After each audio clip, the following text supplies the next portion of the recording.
The Mafia boss visited his maid unannounced. What he saw made him cancel his wedding. The night Yoon Seo-jin threw a crystal wine glass at Amara Whitlock's face, she was simply delivering clean linens to the wrong room at the wrong moment. The glass shattered against the doorframe. A shard caught Amara's cheek. Blood beaded, thin and immediate. Seo-jin didn't apologize. She stood in the center of the guest suite in a silk robe, her engagement ring catching the light like a warning, and said, "Next time knock. Or I will make sure you never work in this city again." Amara pressed her sleeve to her cheek. She nodded. She left. That was the moment, not the blood, not the threat, when something deep inside Amara Whitlock quietly broke. If this were your life, what would you have done? If you haven't subscribed yet, join us right now and stay until the very end, because this story is going to take you somewhere you didn't expect. Hit that like button and drop a comment telling me what city or country you're watching from. I want to see how far this story travels. The storm hit Manhattan at 2:47 in the morning, not a gentle autumn rain. A real storm, the kind that made the Hudson surge against its banks and rattled the glass walls of penthouses 60 floors above street level. Kind of storm that felt personal, like it had come specifically to punish the island for something it had done. Kang Jae-hyun's private jet landed at Teterboro 40 minutes ahead of the worst of it, which was either good timing or the universe's way of making sure he was present for what was about to happen. He'd been in Seoul for 11 days. 11 days of meetings with the Yoon family's financial representatives, of formal dinners where every word carried weight, of smiling at a woman he was supposed to marry in less than 2 weeks and feeling nothing he couldn't control. Seo-jin had been polite, composed, precisely what a chairman's daughter was trained to be. She had never once looked at him with anything he would describe as warmth. He didn't hold it against her. He wasn't sure he was capable of warmth himself. The arrangement made sense the way a property contract made sense, 2 assets joining to produce a greater asset. That was the language his world understood. The car pulled through the underground entrance of the building. His driver knew better than to make conversation after a transatlantic flight. Jae-hyun sat in the back seat with his jacket folded over his knee and watched the rain streak sideways across the tinted windows and thought about nothing in particular. That was unusual. He was almost always thinking about something. His security detail took the elevator up first. Standard protocol. He followed with Marcus, his personal head of protection, a former Army Ranger who had been with him for 6 years and communicated almost entirely through posture and silence. When they stepped off at the penthouse level, Marcus held up a hand. "Movement in the kitchen," Marcus said quietly. "The motion sensor logged it 40 minutes ago. We didn't get a notification on the flight." Jae-hyun was quiet for a moment. "System was offline? No. It logged. The notification chain failed somewhere. We'll find it." "Who's assigned to the building this week?" "Kim and 2 others. They cleared the floor before you landed." Said it was empty. Jae-hyun looked at the closed door to his penthouse. "But something's in there. Someone. Weight distribution on the floor sensor puts it at 130 pounds. Not moving aggressively. No indication of a weapon." Marcus paused. "Could be one of the housekeeping staff. The rotation schedule has a few people who sometimes worked late. At 3 in the morning, it's happened." Jae-hyun thought about letting Marcus go in first. That was protocol. That was the sensible thing. But something about the storm, about the 11 days of careful performance in Seoul, about the particular islands of a building that should have been empty, something made him reach past Marcus and open the door himself. The penthouse was dark except for the kitchen. Not bright dim. The small light above the range hood, the kind left on as a nightlight, more than anything practical. Jae-hyun moved through the living room without turning anything on. He knew the floor plan, the way he knew his own breathing. He'd lived there for 4 years. He could walk it blind. He heard her before he saw her, not an intruder sound. Not the careful, deliberate quiet of someone who knew they weren't supposed to be there. Something else. A sound he had not heard inside these walls in longer than he could remember. Someone crying. He stopped at the edge of the kitchen. Amara Whitlock was sitting on the floor with her back against the lower cabinet, her knees drawn up, bare feet on the cold marble. She had a container of leftover rice and what looked like cold soup from 2 nights ago, eating directly from the containers the way you ate when you were past caring about appearances, when your body demanded something and you gave it whatever was available. Her work shoes were off. Her uniform was wrinkled in the way fabric wrinkled when you'd slept in it. Her hands, he noticed her hands, because they were wrapped around the container the way someone held something they needed. Her hands were rough, cracked at the knuckles, the kind of hands that told you everything about a person's life before they opened their mouth. She was crying without drama, no heaving sobs, the kind of crying that happened when you'd been holding it for so long that it came out slow and quiet, like water through a crack in a wall. Her phone was on the floor beside her. Jae-hyun stayed where he was. He should have announced himself. Every reasonable instinct said to step back, let Marcus handle the situation, have her escorted out, deal with the security breach in the morning. But he didn't move. He stood in the dark at the edge of his own kitchen and watched a woman he had lived 50 feet away from for 14 months eat cold leftovers on his floor and cry. And he felt something he couldn't immediately name. Then her phone buzzed. She grabbed it fast, not startled, but urgent, the way you grabbed a phone when you were expecting a call you'd been dreading. Mama. Her voice changed instantly. Whatever had been breaking in it went flat and steady. Hey, I'm here, I'm fine, don't worry about me. A pause. Jae-hyun could hear the voice on the other end, not words, but the tone. An older woman's voice, soft and strained at the same time. I know, Amara said. I know what they said.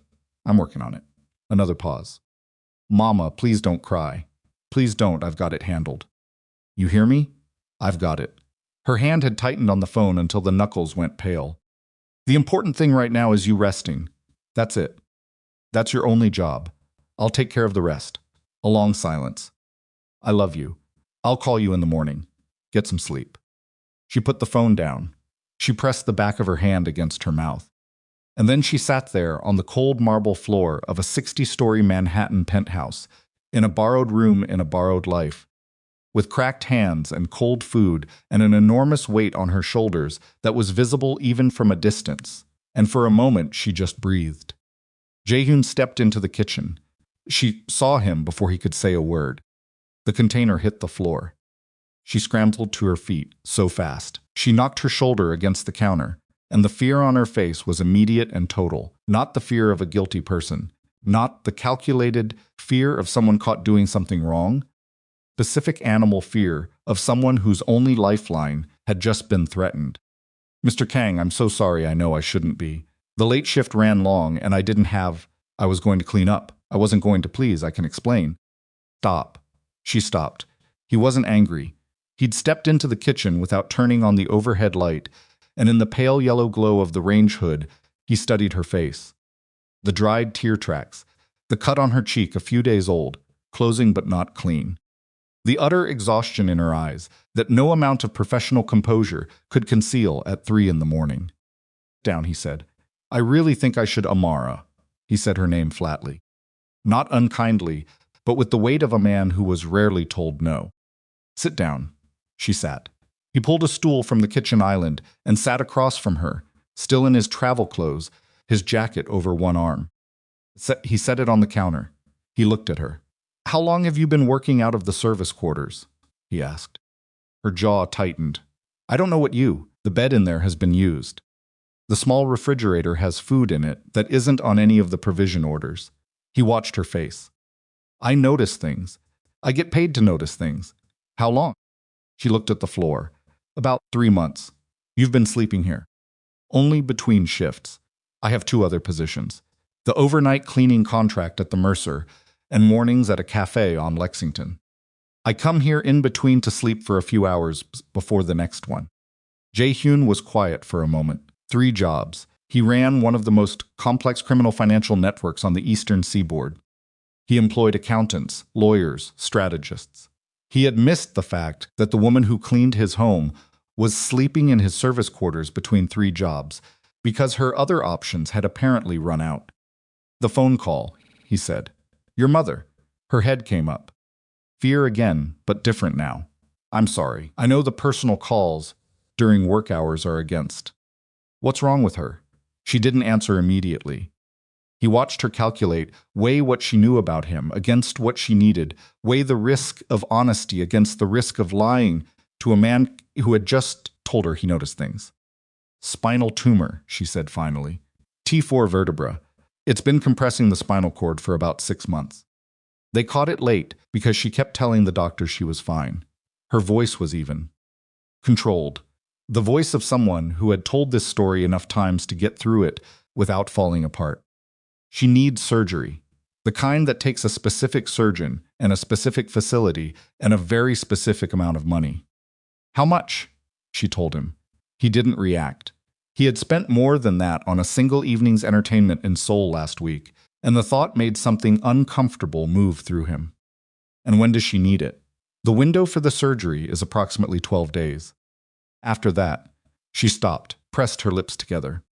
After that, the compression causes permanent damage. 12 days.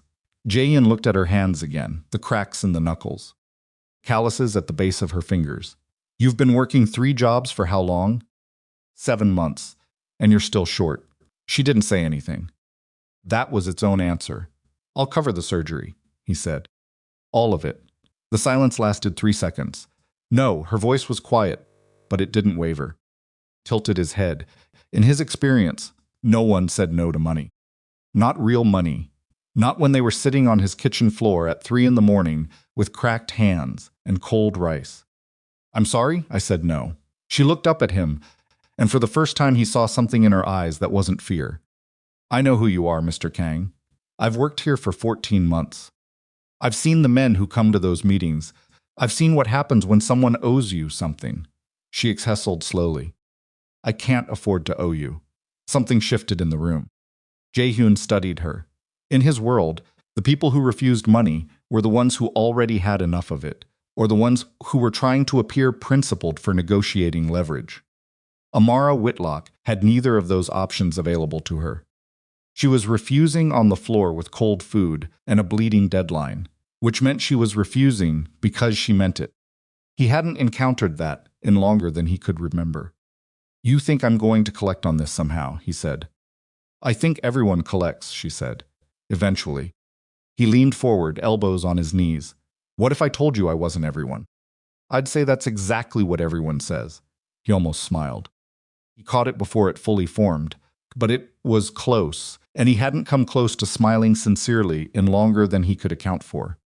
What's your mother's name? He asked. She blinked. Hadn't expected that. Why? Because you just told me about her tumor and her surgery and her window of 12 days, and you've been working yourself to pieces for 7 months to save her, and I don't know her name. He waited. What's her name? Lorraine, Amara said after a moment. Lorraine Whitlock. Has she ever been to New York? She came once. When I first got the job here, she wanted to see where I was working. Something almost like a smile passed over Amara's face before exhaustion took it back. She stood outside the building and said it looked like something out of a movie. Then she told me not to let it go to my head. She sounds practical. She's the most practical person I've ever met. Her voice caught. Just barely. She recovered it immediately. She's also the reason I'm still standing. Jae-hyun sat back. He looked at the ceiling for a moment, then back at her. You're going to stop working the other 2 jobs, he said. Starting tonight. She opened her mouth. Before you refuse that too, he said, understand that I'm not offering you a favor. I'm addressing a liability. I have a staff member sleeping in my service quarters because she's working herself into collapse, and that is a problem in my building. I don't tolerate problems in my building. She studied him with the particular wariness of someone who had been given good news wrapped in conditions before. And the surgery is already handled, Mr. Kang. You can spend the next few days arguing with me about the ethics of accepting help from a man like me, he said, standing. Or you can get some actual sleep tonight and call your mother in the morning with good news. He picked up his jacket. I've been awake for 19 hours. I'm going to bed. The guest suite at the end of the East Hall is empty. Use it. He walked toward the hallway. Why? He stopped. Turned. Amara was still on the floor, looking up at him. Not grateful, not yet. Not relieved. Just confused, in the genuine way of someone whose map of the world didn't have room for this. Why are you doing this? He looked at her for a long moment. How long have you been carrying this alone? He asked. She didn't answer. He didn't wait for one. He turned and walked down the hall, and the storm pressed against the windows on all sides, and somewhere 60 floors below, the city ground on in the dark, indifferent as ever. And inside the penthouse, a woman sat on a cold marble floor and pressed her palm flat against her chest, like she was checking whether her heart was still running. It was, barely, but it was. Amara did not sleep in the guest suite that night. She tried. She lay on top of the covers in her work clothes, with her shoes on the floor beside her, and stared at the ceiling for an hour while the storm dismantled itself against the windows. And eventually she accepted that her mind was not going to cooperate. Too much had happened in too short a window. The conversation in the kitchen felt unreal already, the kind of thing you told yourself you'd imagined, because the alternative required you to reorganize everything you thought you knew about a situation. She got up at 5:30 and made coffee. Not in the main kitchen. She used the small service kitchen off the east corridor, the one the housekeeping staff used between tasks, because some habits were harder to break than others, and because standing in the main kitchen felt different now. Like the room had been changed without being changed. She stood over the small percolator with her hands wrapped around her own elbows and listened to the building settle after the storm, and she thought about her mother's voice on the phone the night before. The way Lorraine Whitlock said her daughter's name when she was trying not to cry, like the name itself was a thing she was holding carefully. She had her phone out twice before she put it away both times. 6 in the morning was too early to call Atlanta. Lorraine needed sleep more than she needed Amara's voice was right now. What Amara needed was to understand what had just happened. She was still standing there at 6:15, cup halfway to her mouth, when she heard footsteps in the main hallway. Jae-hyun came into the service kitchen doorway and stopped. He had clearly been awake for a while. He was already dressed, not formally but properly. Dark trousers and a gray shirt with the sleeves pushed up. He looked at her, then at the percolator, then back at her.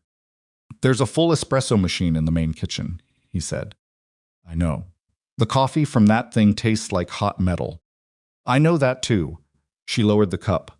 "I'm more comfortable in here." He seemed to accept that. He didn't push. He moved to the doorframe and leaned against it with his arms crossed, and for a moment they simply occupied the same space, without either of them filling it with noise. "Did you sleep?" he asked. "Some. A lie, and probably a visible one, but not the kind of lie worth correcting." "Your mother. The hospital in Atlanta, what facility?" She told him. He took out his phone and typed something without explaining what he was doing. She watched him do it, "Mr. Kang Jae-hyun." She paused. "What?" He looked up from the phone. "You've worked here for 14 months. You don't need to call me Mr. Kang at 6 in the morning in the service kitchen." She didn't know what to do with that. She filed it somewhere and moved forward. "I need to understand what last night meant, concretely." "I told you what it meant. You told me the surgery would be handled. You told me to stop working the other jobs. You told me to use the guest suite." She set the coffee down. "That's not an explanation. That's a list of directives. Would you prefer a contract? I'd prefer to know what you expect in return." He put the phone away and looked at her directly. "Nothing. It's not a real answer. The only one I have." He pushed off the doorframe and moved to the opposite counter, which put about 6 feet between them in a small room not crowded, but close enough that the conversation had a different quality than the night before. Less hypothetical. "You asked me last night why I was doing it." I didn't answer. "No, because I didn't have a clean answer. I still don't." He was quiet for a moment, looking at the counter rather than at her. "I've had a lot of people working in this building over the years. Staff, security, advisors. People I pay well and treat professionally." He stopped. Seemed to be choosing words with some care, which she suspected was not his natural mode. "I have never once come home and found one of them sitting on my floor crying. That's because they all have better sense than I do. Maybe." His jaw worked slightly. "Or maybe it's because you've been here long enough to stop performing for me. You weren't expecting me. You weren't putting on anything. You were just, he stopped again, exhausted. The word landed heavier than it should have. She felt it in her chest. I'm fine, she said automatically. You are not fine, he said, without judgment. You're one bad week from a collapse. I've seen men who run operations across 3 states start to come apart when the pressure hits a certain point, and I've learned to recognize what that looks like before the person themselves notices. He looked at her. You've been at that point for a while. She didn't argue. She was too tired to manufacture a convincing argument, and some part of her, the part that had been white-knuckling through 7 months of impossible arithmetic, recognized the truth of it and was pathetically grateful that someone else had said it first. So that's it, she said. You felt sorry for me. Don't make it smaller than it is. She blinked. Sympathy is easy, he said flatly. I've been sympathetic to a lot of people. It doesn't cost anything, and it doesn't ask anything of you. He picked up her coffee cup from the counter and moved it toward her, not handed it to her, just moved it closer, a gesture so small it almost didn't exist. What I did last night cost something. I'm not entirely sure what yet. But it wasn't nothing. She took the cup. The building intercom activated down the hall. Marcus's voice, clipped and professional, announcing that a call was waiting on the secure line. Jae-hyun straightened. The man who had been standing in the service kitchen at 6 in the morning talking about things that cost something was gone in a single shift of posture, replaced by the version of him that ran an empire that sat across tables from dangerous men and never showed them the underside of anything. She watched the change happen and understood, in a way she hadn't the night before, exactly how much of himself he kept behind glass. Stay in the building today, he said, moving toward the hallway. I have shifts. I've already contacted the Mercer and the cafe. Both of your other positions have been informed that you're taking a medical leave and that your outstanding wages will be settled. He didn't stop walking. Your only responsibility today is to rest. She stood there with the coffee cup and the specific kind of fury that came from having someone do something you should have been grateful for. Can't just, I did. He disappeared around the corner. She stood there for 30 seconds. Then she drank the bad coffee and thought about how, in 14 months of working for Kang Jae-hyun, she had never once seen him wrong-footed. Not once. And how, in the last 8 hours, he had managed to make her feel both utterly powerless and, for the first time in 7 months, almost safe. She wasn't sure which of those things frightened her more. The day moved strangely. Amara did not rest. She was constitutionally incapable of resting in a space that wasn't hers, in a situation she hadn't chosen, while her mother was lying in a hospital bed in Atlanta waiting for news. She made the call at 8. Lorraine picked up on the second ring, which meant she hadn't slept either. I told you not to worry, Amara said. I know what you told me. Lorraine's voice was dry and southern and warm, even through the scratch of a bad connection. That didn't work, Mama. Amara sat on the edge of the guest suite bed. I need to tell you something, and I need you to not panic. The only time you say that is right before I should panic. Someone is covering the surgery. She got through it fast, before her mother could interrupt. All of it. The facility, the surgeon, everything. It's arranged. Silence. Amara Denise Whitlock, Lorraine said finally. Who, my employer? The one in the penthouse? Yes, that's another silence longer. Baby, who is this man? He's complicated. Complicated. Lorraine repeated the word with the particular tone of a woman who had raised a child alone in Atlanta and understood exactly how much that word could cover. Does he want something from you? He says no. Men who have that much money to throw around always want something. I know. Amara pressed her palm flat against her knee. I'm watching. You'd better be watching with both eyes. A pause. Is he dangerous? Amara thought about the men she'd seen in the private meeting rooms. The deference in the building staff. The way rooms quieted when Jae-hyun entered them. He's powerful. That didn't answer the question. I know. Lorraine breathed out slowly. You remember what I always told you about gifts from people with too much to give? That gifts are just debt wearing a pretty bow. That's right. But Lorraine's voice had softened. Call me tonight, and Amara, thank you for everything you've been carrying. Amara didn't trust her voice enough to respond to that. She said goodbye and sat with the phone in her lap for a while. The day proceeded. She was given no tasks, which felt more uncomfortable than a heavy workload. Around noon, a woman she didn't recognize, mid-40s, gray suit, a tablet under one arm, appeared at the door of the guest suite and introduced herself as Dr. Kang Jae-hyun's personal physician. She had apparently been asked to stop by and assess the cut on Amara's cheek. It wasn't deep enough to need stitches, the doctor said, examining it with practiced efficiency. A few more days and it'll be close. Do you know how you got it? Amara hesitated a half-second too long. Dr. Choi noticed. She was the kind of woman who noticed things. It's a shard pattern, she said mildly, still looking at the cheek. Glass, most likely. She stepped back. Anything else I should look at while I'm here? I'm fine. You have bruising across both wrists that suggests you've been doing heavy lifting repetitively for an extended period. Your right shoulder is dropping, which usually means muscle fatigue from carrying. She made a note on her tablet with the calm efficiency of someone reporting weather patterns. Get some food that isn't whatever you've been eating. And actual sleep, not the kind where you lie still and worry. She left. Amara stood in the doorway of the guest suite and thought about how it felt to be seen, clears the stranger, and have it register as kindness rather than threat. She was still thinking about it when she heard voices from the study down the hall. She should have gone back inside. She knew that. She had been in domestic service long enough to understand that the first rule of working in a wealthy household was that you did not stand in hallways, listening to the conversations inside closed doors. The rule existed for good reasons, and she believed in it. She stood in the hallway and listened. The voice she didn't recognize was sharp. Male. Speaking in a mix of English and Korean that flipped between the two mid-sentence, the way some people's speech did when they were agitated and stopped editing themselves. 14 months and you never flagged it once? Come on. You know what this looks like from the outside. I know what it looks like. Jae-hyun's voice, completely level. That's not what it is. The wedding is in 11 days. 11. The Yoons have been positioning for this merger for 2 years. If there is any indication, any that you're a pause. The kind of pause that meant the speaker was choosing a word. Distracted. Before this thing is finalized. I'm not distracted.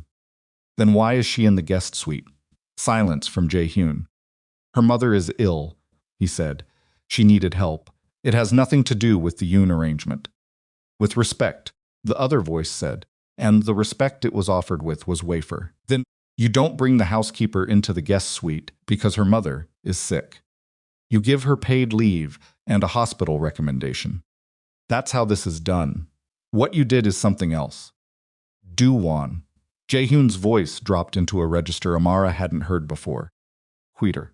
More specific, I hear you. Now let it go. A beat. I'm saying this as someone who has been with you for 8 years, Do-hwan said. Not as a warning, as a friend. The Yoons are watching everything right now. Seo Jin is watching. If this gets back to the chairman before the papers are signed, then make sure it doesn't. The conversation ended in a way that suggested only one of them was finished with it. Amara moved back to the guest suite before the study door could open. She sat on the bed with her heart running faster than it had any practical reason to, and she thought, this is what you walked into. This is the complication your mother warned you about. This is the debt wearing a pretty bow. She needed to leave. She was still thinking about leaving at 7 that evening when Jae-hyun appeared in the guest suite doorway with 2 covered plates and the expression of a man who was not accustomed to carrying his own food. She stared at him.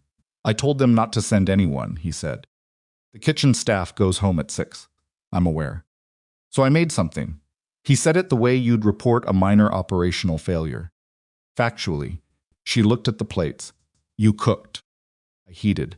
He set them on the small table near the window. There's a difference. She should have declined. She should have said she wasn't hungry and meant it and held the line. She was hungry.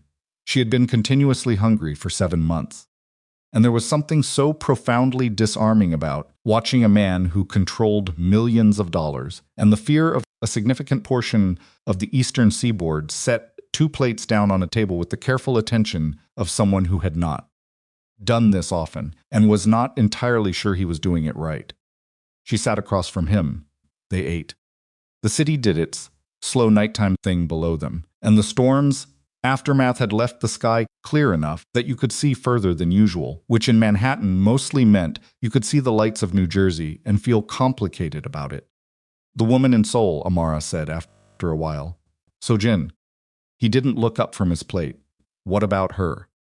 Is it a real relationship, or is it an arrangement? And she knows that? She was raised inside the same world I was. She understands the language. He set down his fork. Whether she accepts it is her own private business. I've never asked.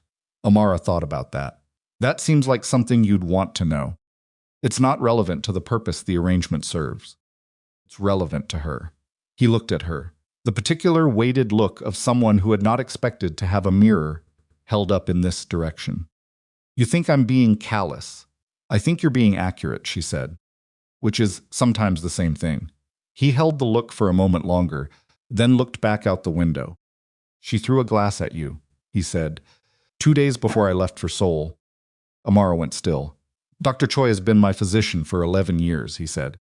She identifies glass shard patterns reflexively. He picked up his fork again. I've dealt with it. What does dealt with it mean? It means Seo-jin has been informed that the staff in this building operate under my protection. Directly and without ambiguity, Amara set her fork down. Something was happening in her chest that she didn't have clean language, for it wasn't gratitude. Exactly, gratitude was simple. And this wasn't simple. It was the feeling of having been invisible for a very long time, and then, without warning, being seen by someone who had the specific kind of power that made being seen matter. She didn't trust it. She was right not to trust it. But she felt it anyway. You didn't fire me, she said. No, most people would have. I'm not most people. I know. She looked at him. That's the problem. He almost smiled again caught it before it arrived. She was starting to recognize the gesture, the specific microcontraction around the corners of his mouth that appeared when something reached him and he reflexively contained it. My mother grew up in Busan, he said, after the silence had been quiet long enough to become comfortable. She came here when she was 22. She didn't speak English. She had $60 and a cousin's phone number and a very specific kind of stubbornness. He turned his water glass slowly. She worked 4 jobs for the first 3 years. I didn't understand it when I was young. I thought it was just what adults did work until they couldn't.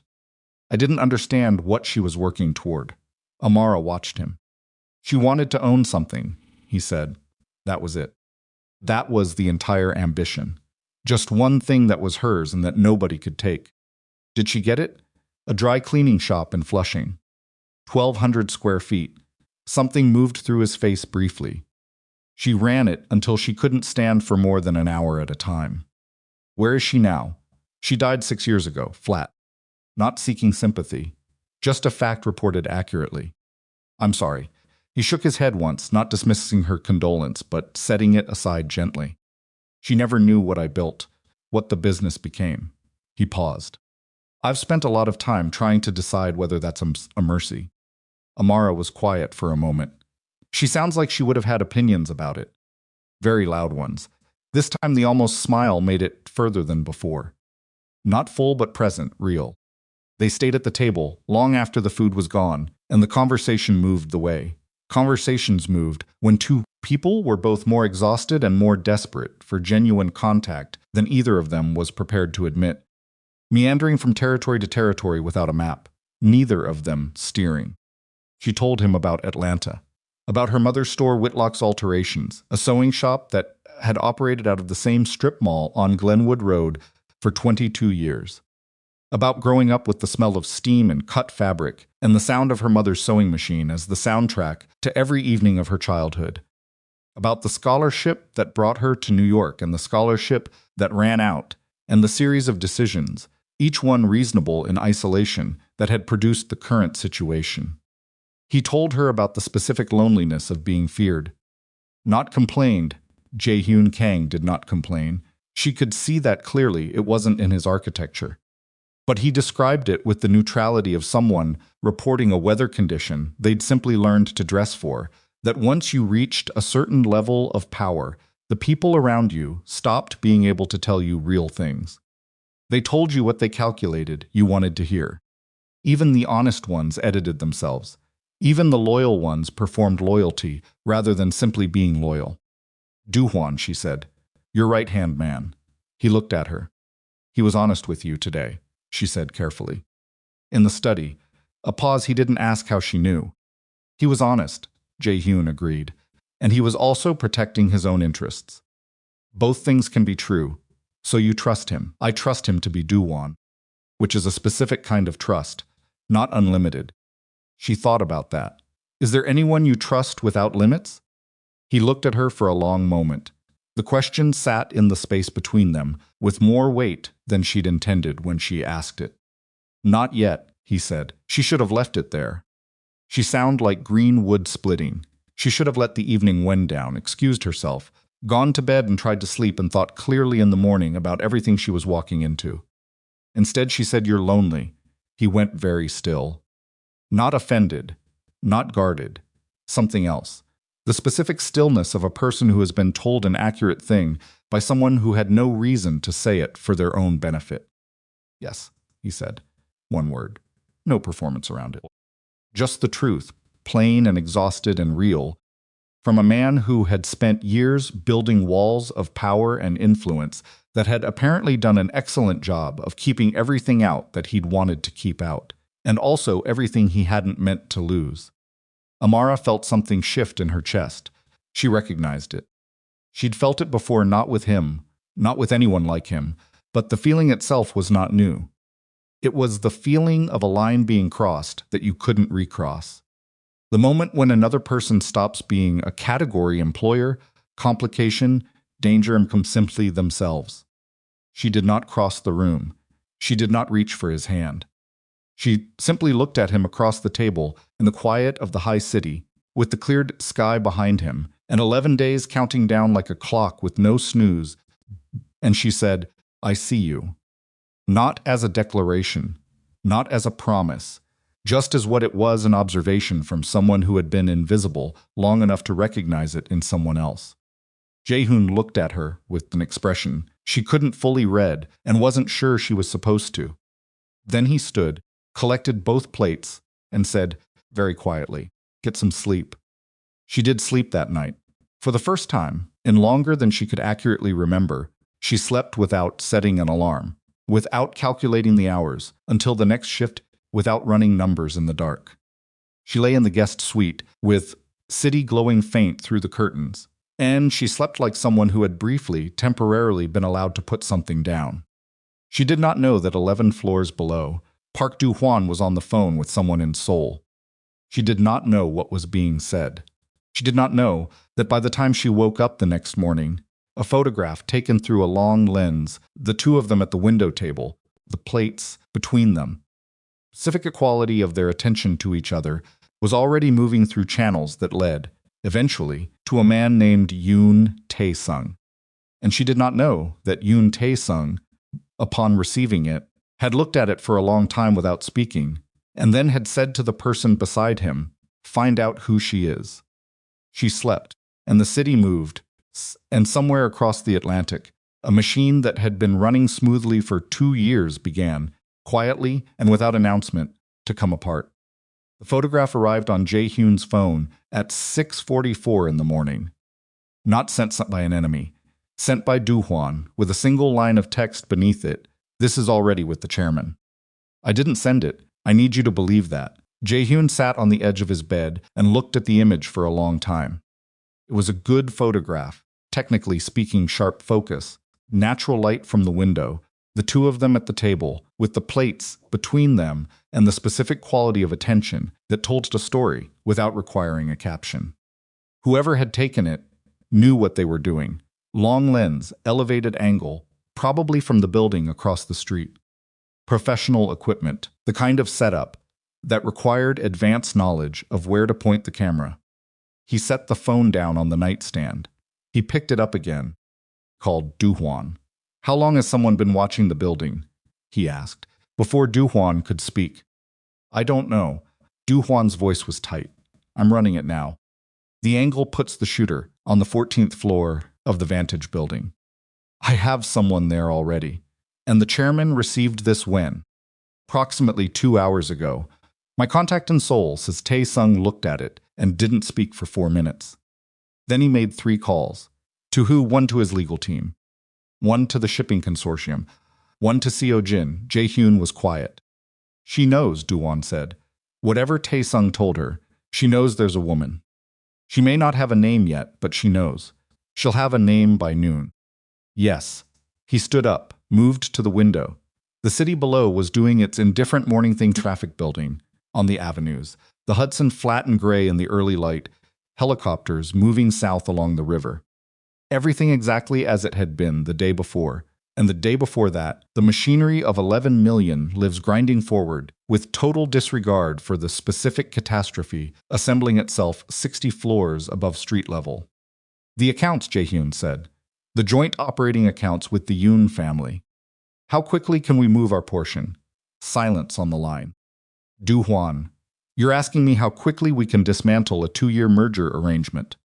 I'm asking you about accounts, Jae-hyun. Du Huan used his name the way he only did when he was about to say something he knew wouldn't land well. Think about what you're setting in motion. The Yoon family controls the Port of Incheon inspection schedules. They have 3 federal judges in their network. Their political connections alone represent. I know what they represent. I built the analysis that quantified it. He turned from the window. The accounts. A long pause. 48 hours minimum. Some of the positions are illiquid. If we move too fast, we signal panic, and the market reads it. Then start now and move carefully. Don't signal anything. He was already moving toward the bathroom, the phone pressed to his ear. And find out who set up the camera across the street. I want a name before 10 o'clock. And if it leads back to someone inside our own network, then I want to know that more than anything else. He ended the call.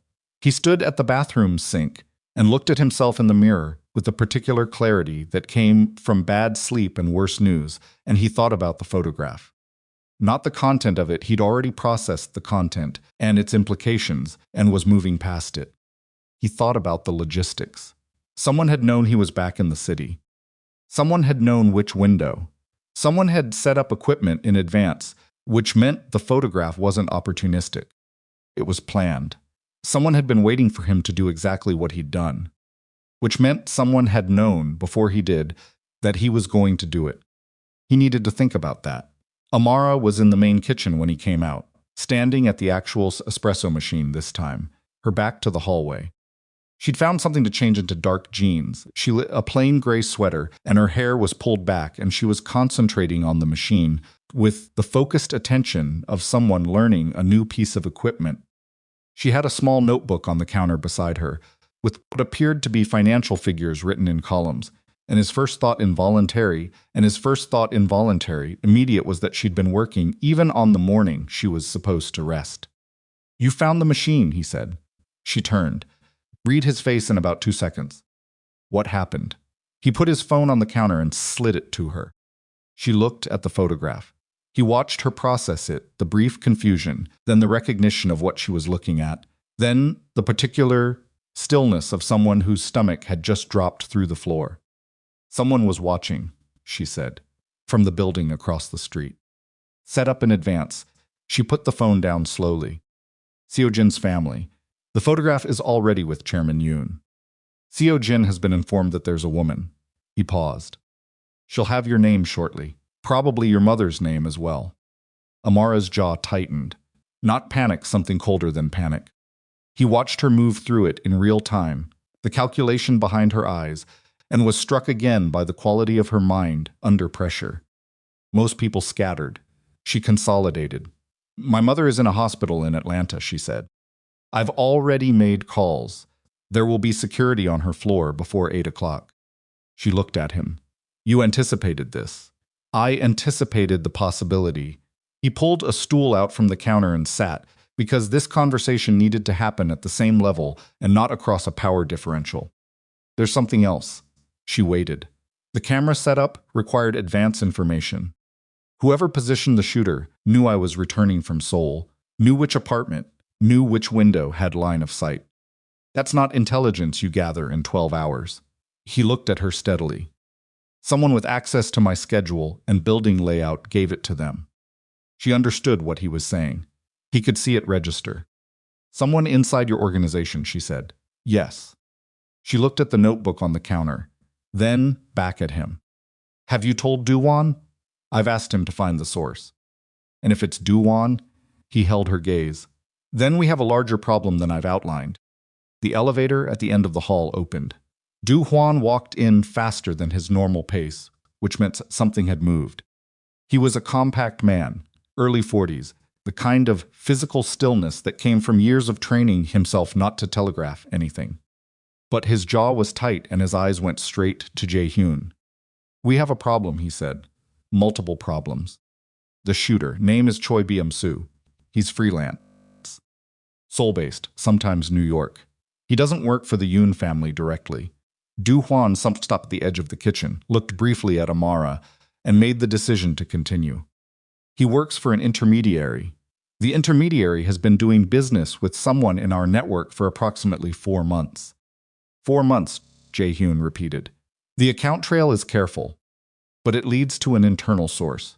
Do-hwan's voice was flat, professional, the voice of a man delivering a report he would have preferred not to deliver.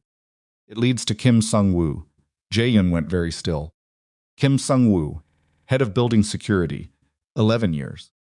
The man who had been in the elevator lobby when Jae-hyun came home through the storm. The man who had cleared the floor and reported it empty. Kim reported the floor clear before I arrived, Jae-hyun said. Yes, he knew I was coming back. He coordinated your arrival personally. He had exact timing, and the motion sensor notification that failed. Do-won's jaw tightened. The notification chain didn't fail. It was manually suppressed. Someone with admin access to the security system removed the alert before it could reach your phone. Kitchen was very quiet. Amara had not moved.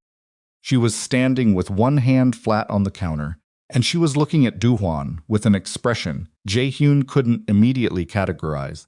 And then she picked up her notebook and turned it around, so it faced across the counter, and said, Is this the account structure you're looking at?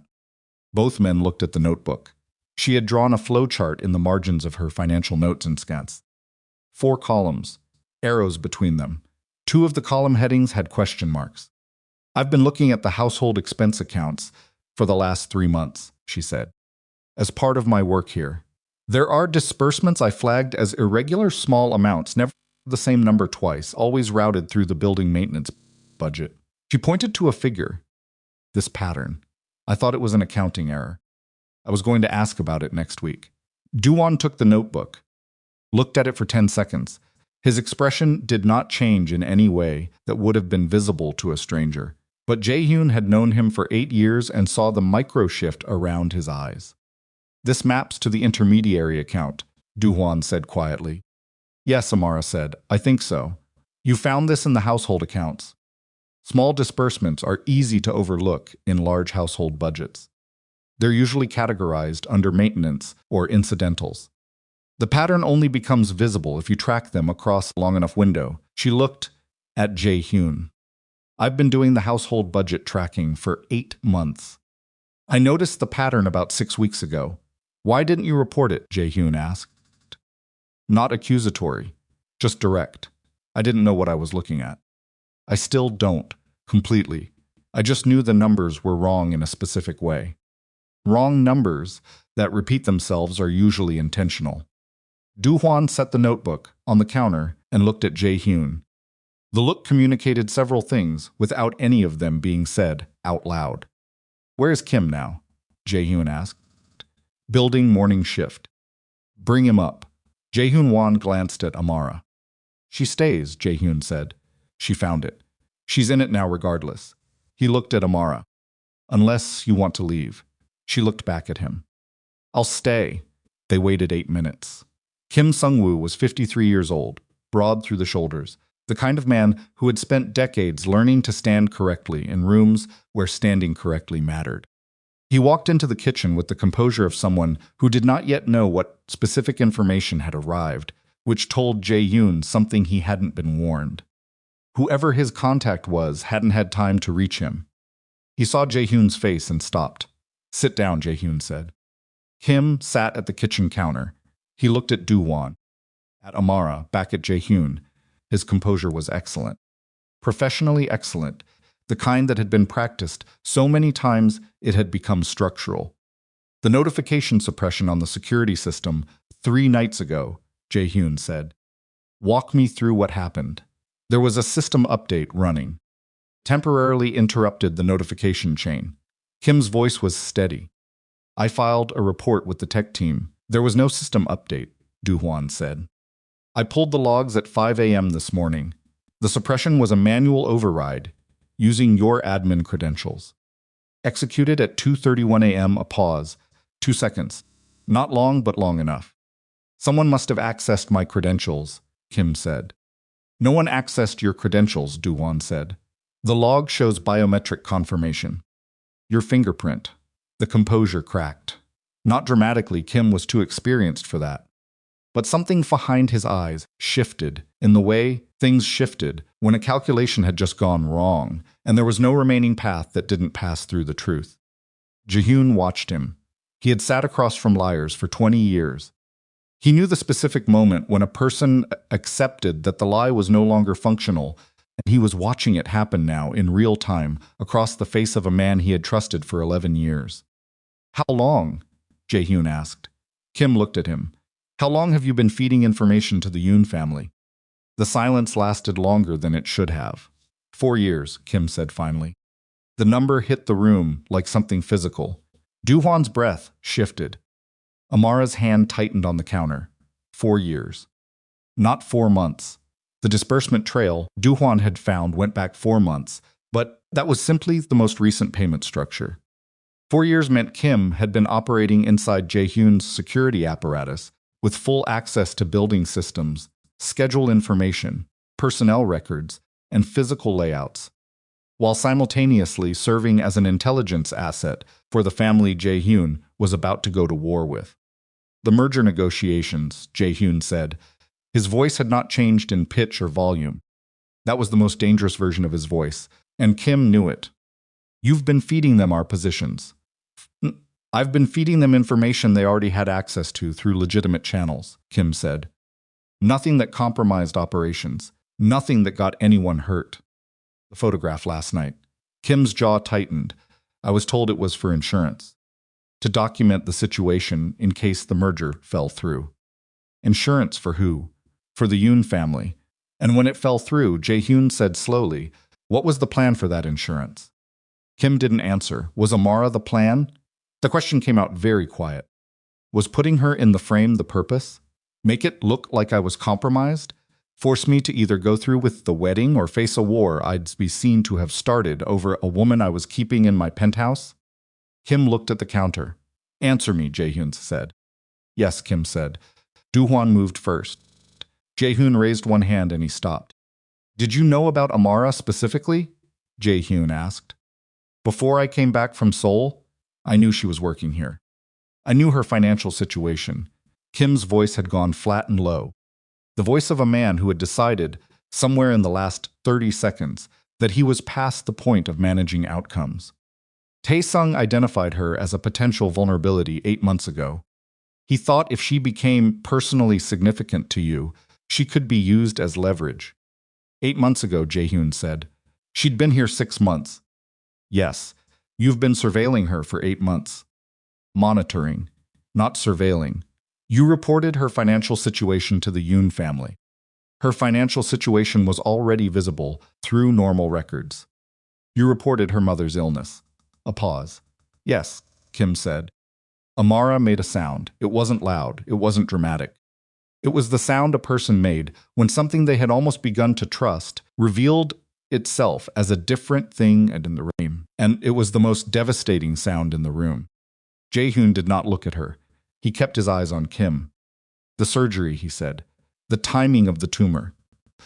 The window of 12 days, he stopped. Did the Yoon family know the timeline before I did? Kim was quiet for 3 seconds. They knew the medical situation, yes. So the scenario was set, Jae-hyun said. The vulnerable employee, the family in crisis, the timing designed to land when I came back from Seoul with the wedding 11 days out.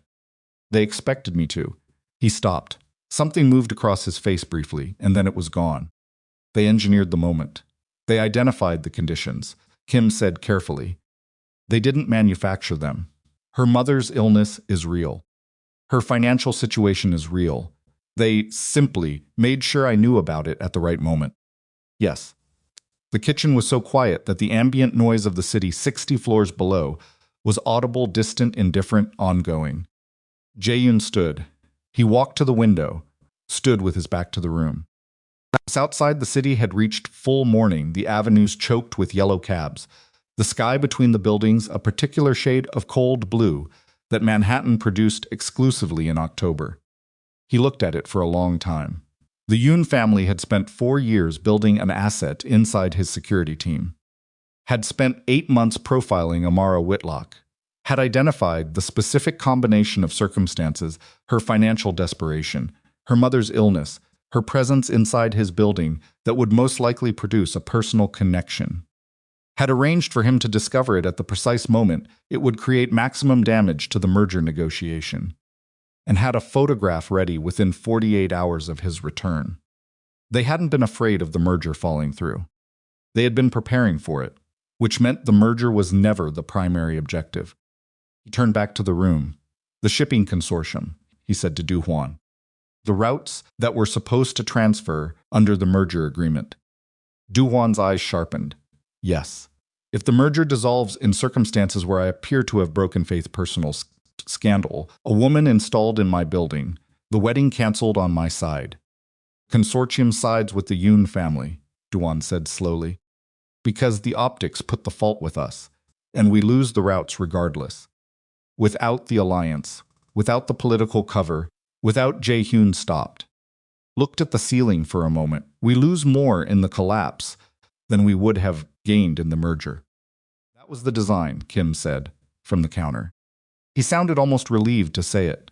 The relief of a man who was past pretense. The merger was leverage, not outcome. If you went through with it, the Yoon family had full access to your networks under an alliance agreement.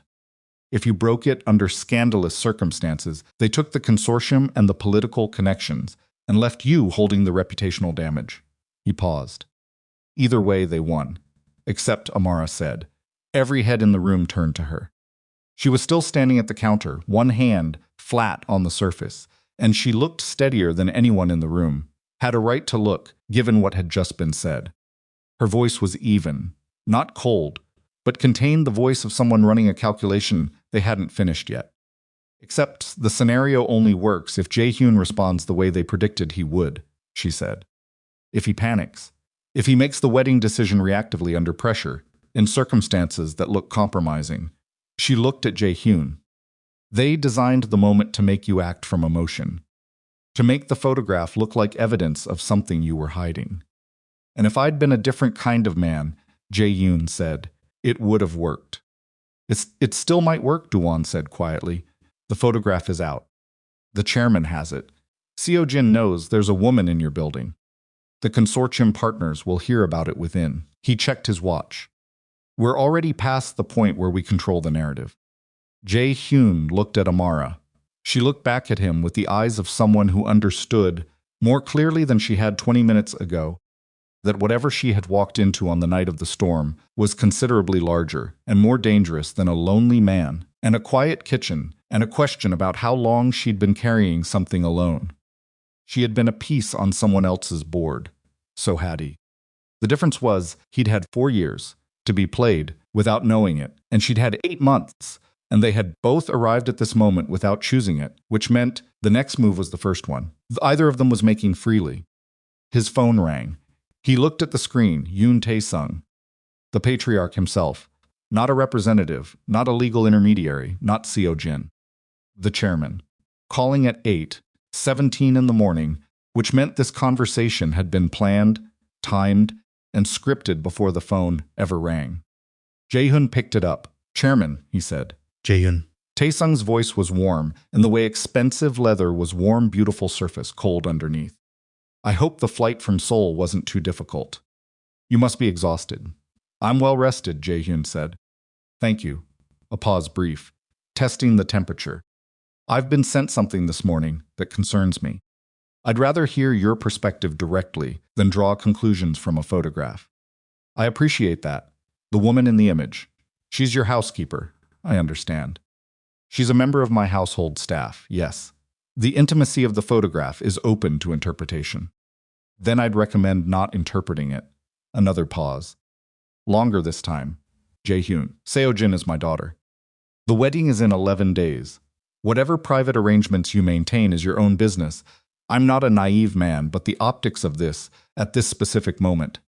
Chairman, Jae-hyun said, I'm going to stop you there. Silence. I know about the 4 years, Jae-hyun said. I know about the camera setup. I know about the account trails. I know that the merger was designed as a trap with 2 exits, both of which benefit your family. And I know that you had a member of my staff surveilling a civilian employee of mine for 8 months in order to manufacture the conditions for this phone call. Dead silence. So we can continue performing the conversation you scripted, Jae-hyun said, or we can discuss what actually happens next. Your choice. The silence on the line stretched to 10 seconds. When Taesung spoke again, the warmth was gone entirely. You have no idea, the chairman said softly, what you've just set in motion. I have every idea, Jae-hyun said. That's why I'm making the call instead of waiting for you to. He hung up. Do-won stared at him. Kim Sung-woo stared at him. Amara stared at him. He set the phone on the counter and looked at all 3 of them, and in the full morning light of the kitchen, he looked like exactly what he was.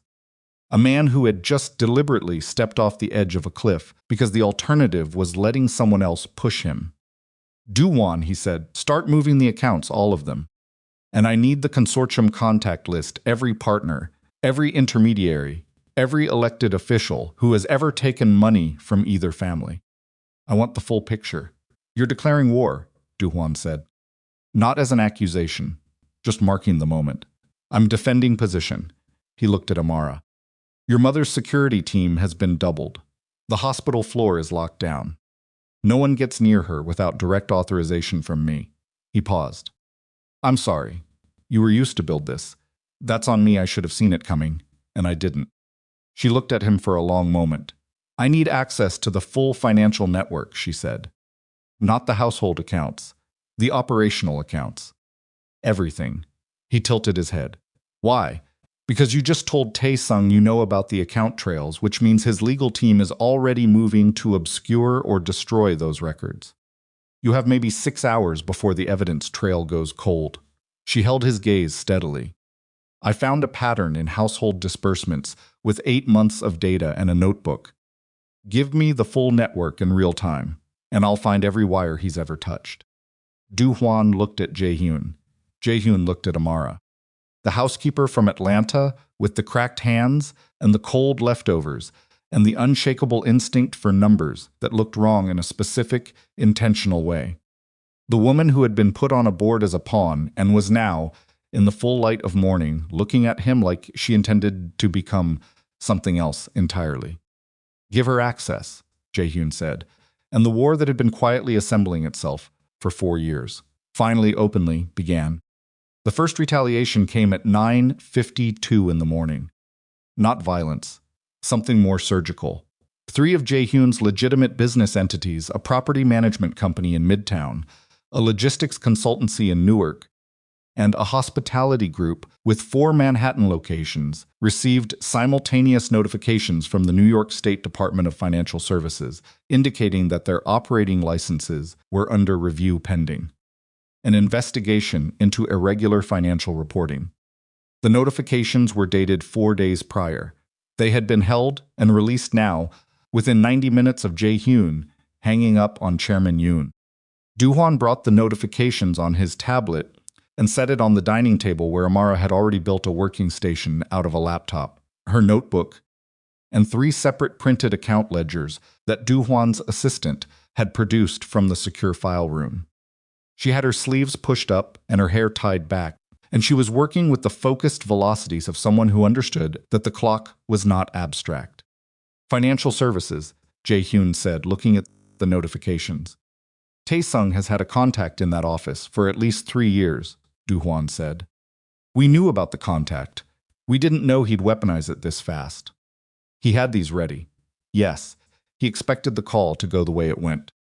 Do-hwan paused. He may have expected you to confront him. He may not have expected you to the account trail information.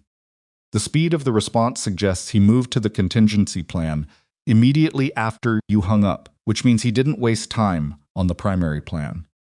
What was the primary plan?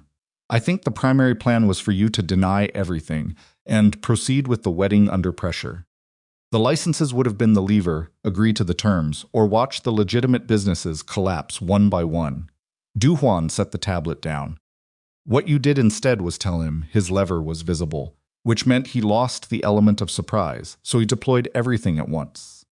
He's panicking, Amara said, without looking up from the ledger. Both men looked at her. Controlled aggression looks like sequential pressure, she said. You apply one thing, wait for the response. Apply the next. What just happened is 3 simultaneous strikes in 90 minutes. That's not strategy, that's reaction. She turned a page. He didn't expect you to know what you know. He's adjusting in real time, which means he's making decisions faster than he can fully calculate them. Do-hwan looked at Jae-hyun. She's right, Jae-hyun said. I need 30 more minutes with these accounts, Amara said. Don't talk to me. Jae-hyun almost smiled. He turned away before it happened. He moved to the window and called his attorney, a man named Bryce Whitmore, who had represented his legitimate interests for 9 years, and who answered on the first ring because he had already seen the license notification and had been awake for 40 minutes preparing a response. The conversation was fast and technical, and at the end of it, Jae-hyun had a clear picture of the legal exposure, manageable if they responded within 6 hours with the correct documentation. The licenses were not actually at risk. The investigation trigger was administrative, not criminal. Tae-sung had used a bureaucratic pressure point, not a lethal one, which meant the lethal ones were still coming. At 10:40, his phone rang with a sole prefix he didn't immediately recognize. He let it go to the secure voicemail. The message, when he retrieved it, was from one of the consortium's regional directors, a man named Park Yong-soo, who ran the Southern Shipping Corridor and who had attended 4 joint dinners with both families over the past 2 years. The message was brief and professional and devastating. The consortium's executive board had requested an emergency meeting to discuss the stability of the Kang Jae-hyun partnership. The meeting was scheduled for Thursday, 4 days away. He replayed the message twice. The consortium is moving, he said to Do-hwan. How fast? Emergency meeting Thursday. Do-hwan's expression did not change, but he sat down. Slowly. The way a man sat when his legs had made a decision his composure hadn't caught up to yet. If the consortium formally sides with the Yoon family, before we have evidence to counter the narrative, we lose the routes. We lose the routes. The import licenses, the 3 political relationships that are contingent on consortium membership, and the leverage we have over the Mercer Street accounts. Do-hwan pressed his palm flat on the table. Jae-hyun, I need to say something. Say it.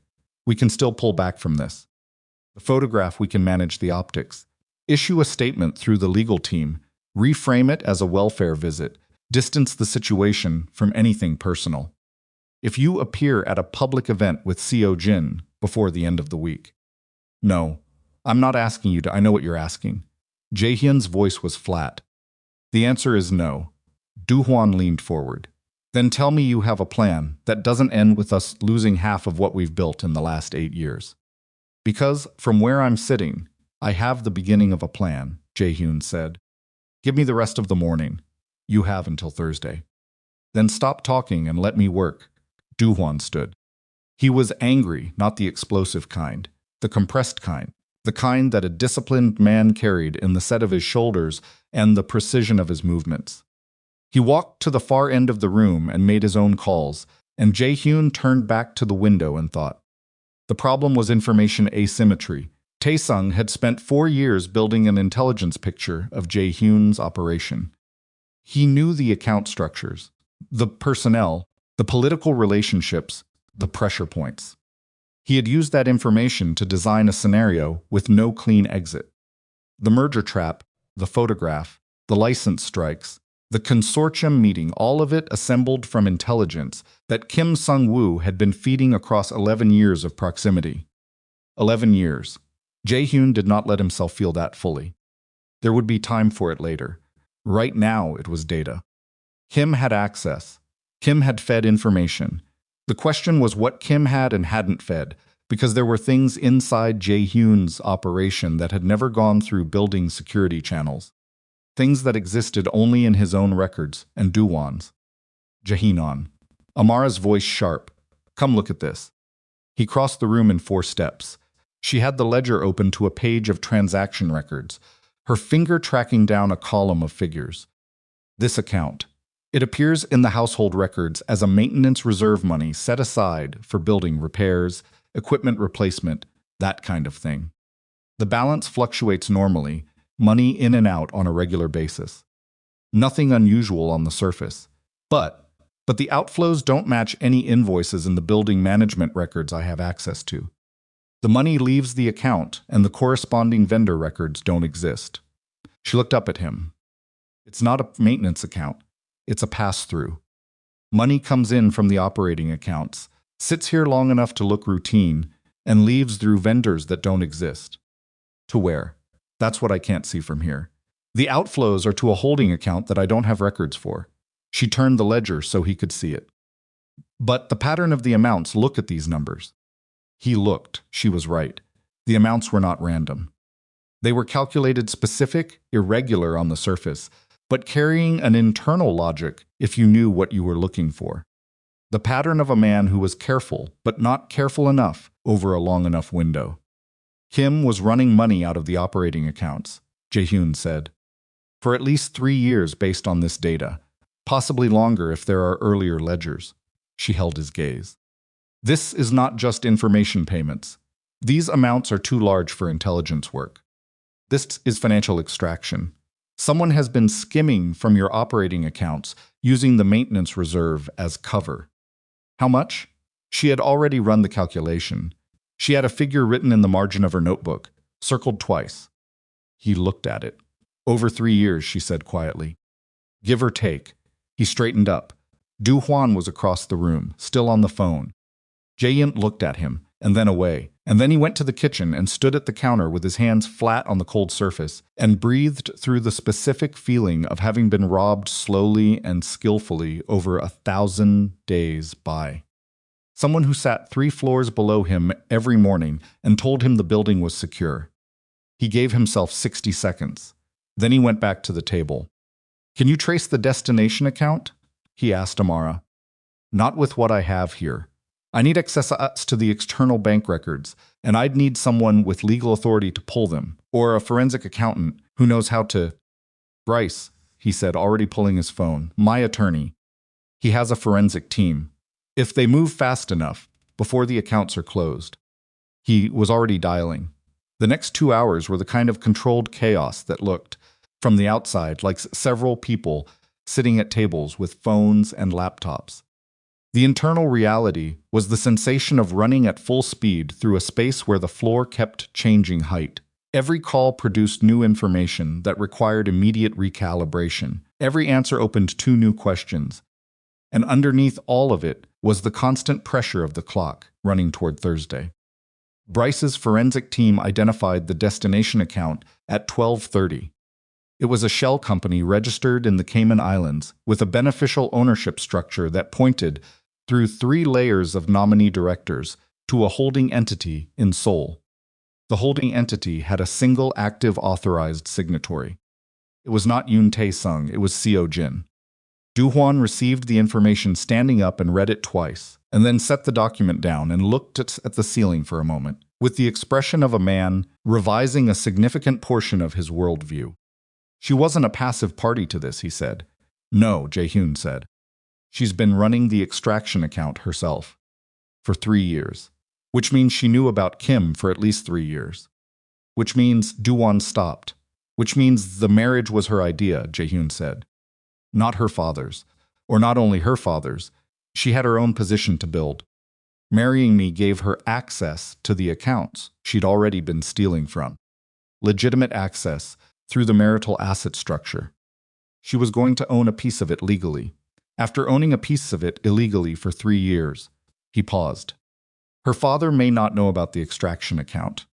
Or he may know and has been protecting her. Either way, it gives us something they don't know we have. His phone lit up. Not a call, a message from a number he didn't have stored.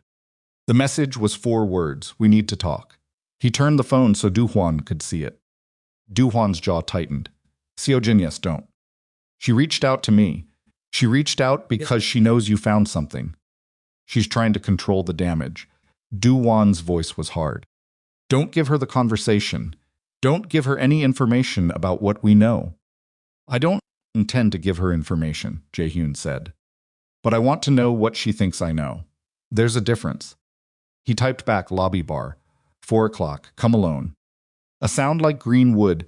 He put the phone down and looked at Amara, who had been watching the exchange with the careful attention of someone who was learning the rules of a game in real time by watching it being played.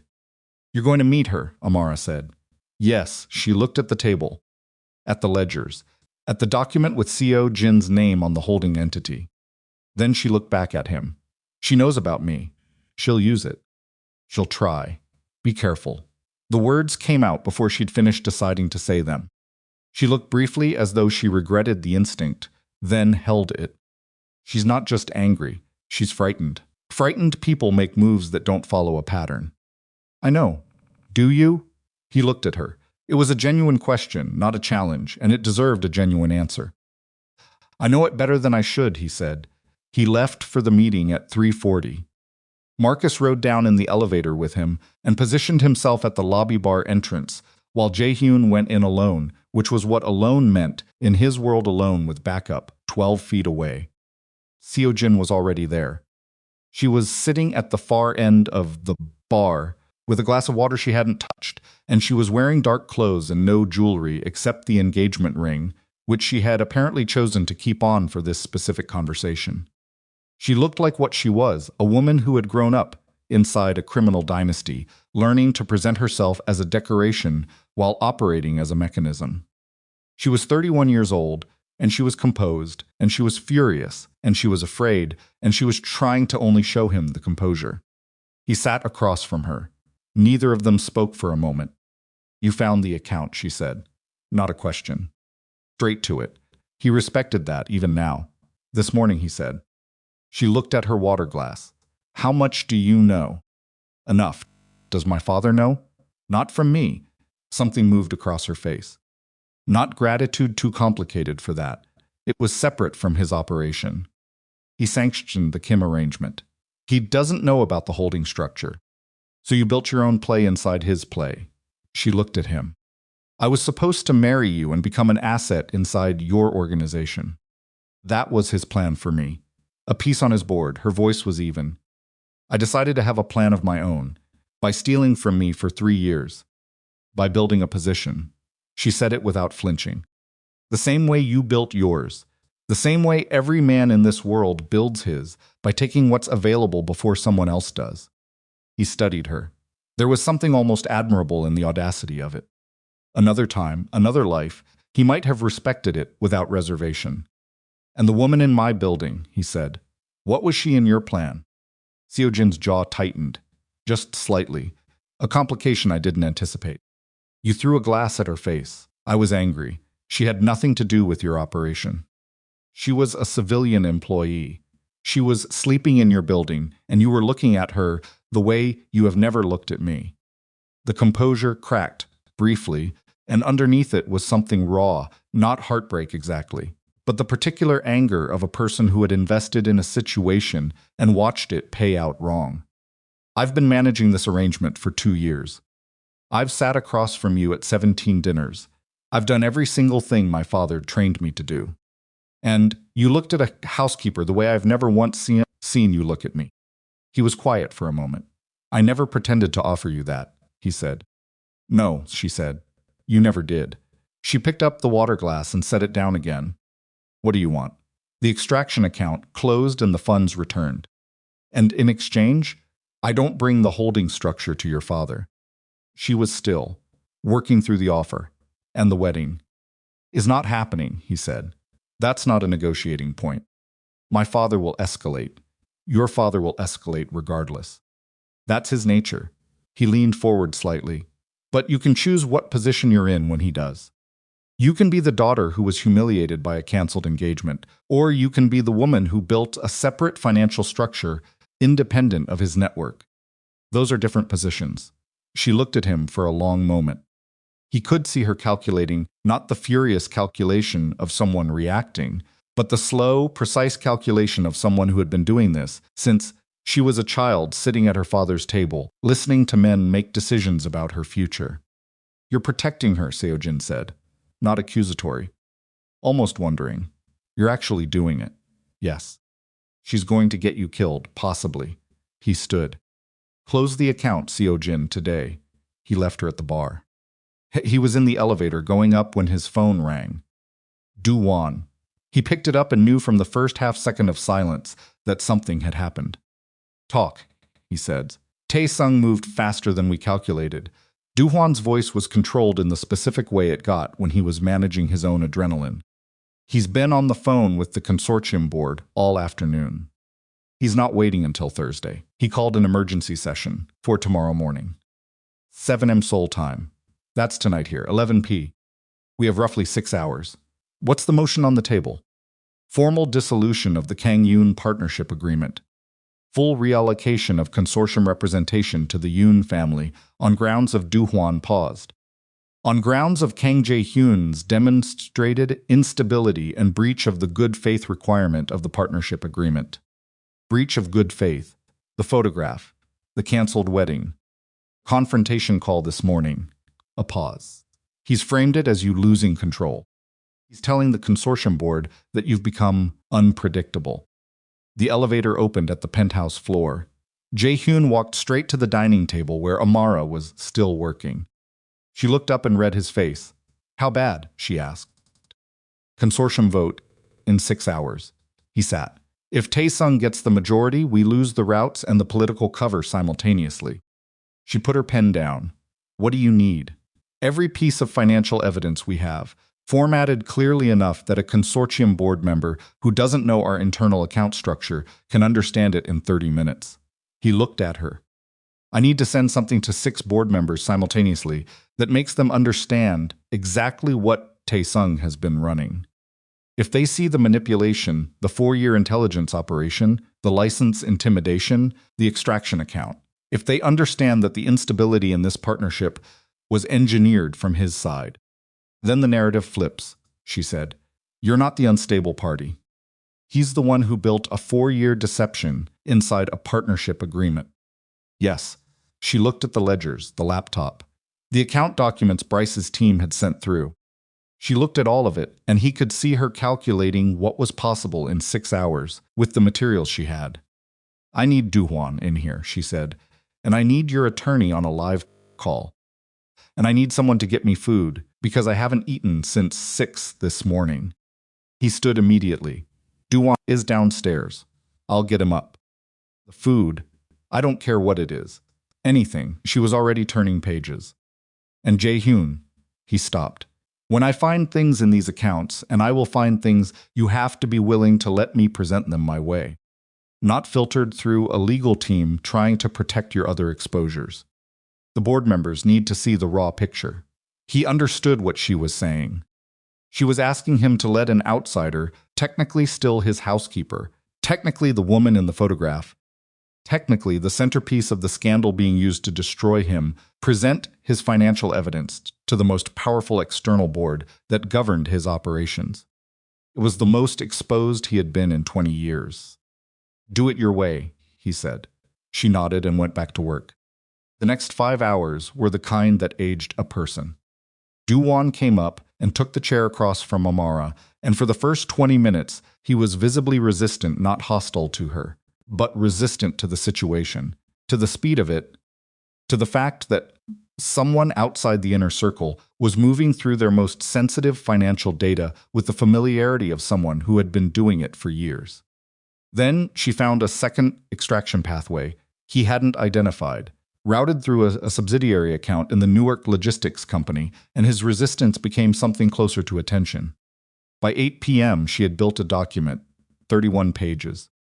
Clear, sequenced, with the account, evidence presented in a way that started from publicly verifiable data and moved inward, so that a reader who knew nothing about the internal structures could follow the logic from the outside in and arrive at the conclusions without being told what to conclude.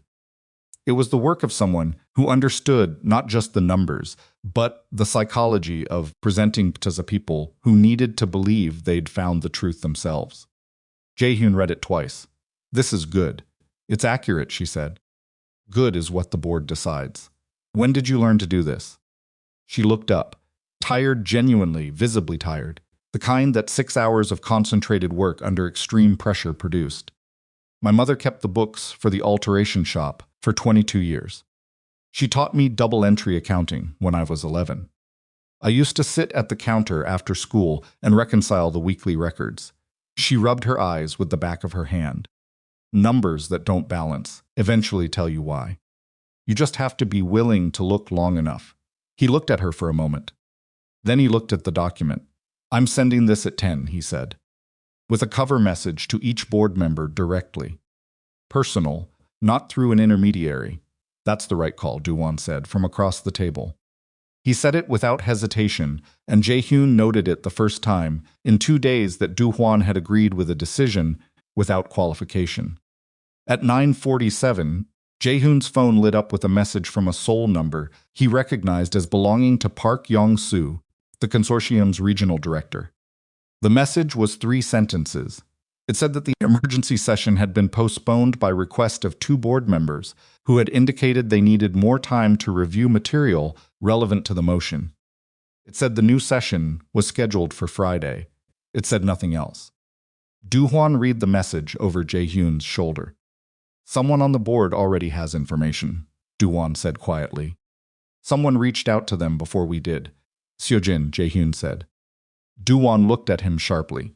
"She closed the account this afternoon," Jae-hyun said. "I got the confirmation at 6. She also apparently decided which side of this she wanted to be on when her father escalates." Doo-won was quiet for a moment. "You made a deal with her." "I offered her a position. She's still Tae-sung's daughter. She's also a woman who built a 3-year financial structure inside her father's operation without his knowledge. She's practical when it serves her." He set the phone down. "She bought us until Friday. We need to use it." Doo-hwan sat back. He looked at Amara, who was sitting with her head tilted back against the chair and her eyes closed, the document on the table in front of her.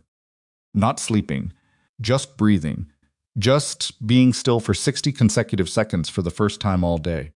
"She's good," Doo-hwan said quietly. Not to Amara. To Jae-hyun. "Yes, she's in this now, whether she chose it or not. I know, you need to tell her what that means. Fully. Not the version you've been managing." Jae-hyun looked at Amara. The circles under her eyes. Cracked knuckles and the ink on her fingers and the 31 pages of financial forensics that she had built in 5 hours from a kitchen table using ledgers and a laptop, and the accounting lessons her mother had given her at the counter of a sewing shop in Atlanta. "Tell her," he said.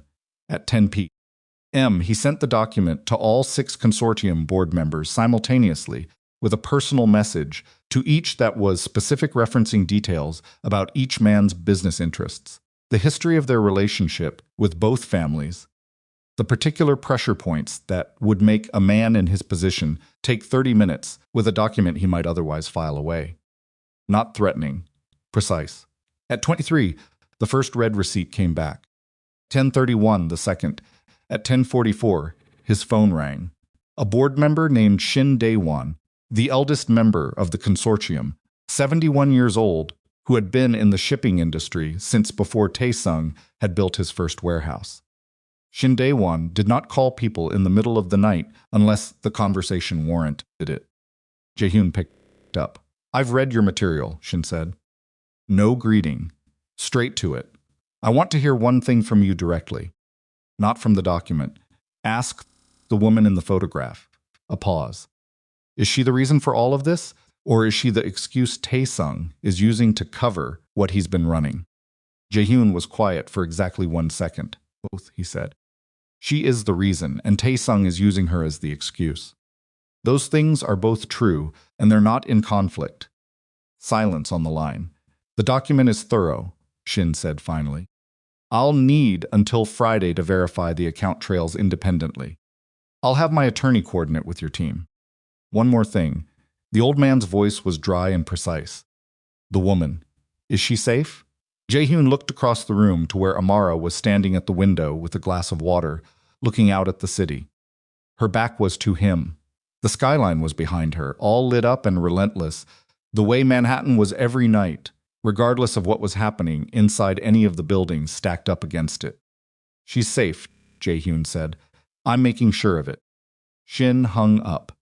Jae-hyun stood with the phone in his hand and looked at Amara at the window, and he thought about everything that was still all unresolved. Tae-sung's next move, the license investigations, the 2 board members who hadn't read the document yet, the Friday session, the question of what Seo-jin would do when her father found out what she'd done. And then his phone lit up one more time. An Atlanta number. The hospital.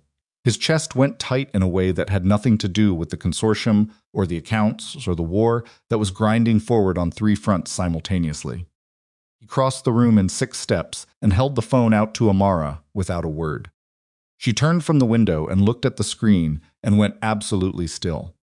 Took the phone. She took the phone.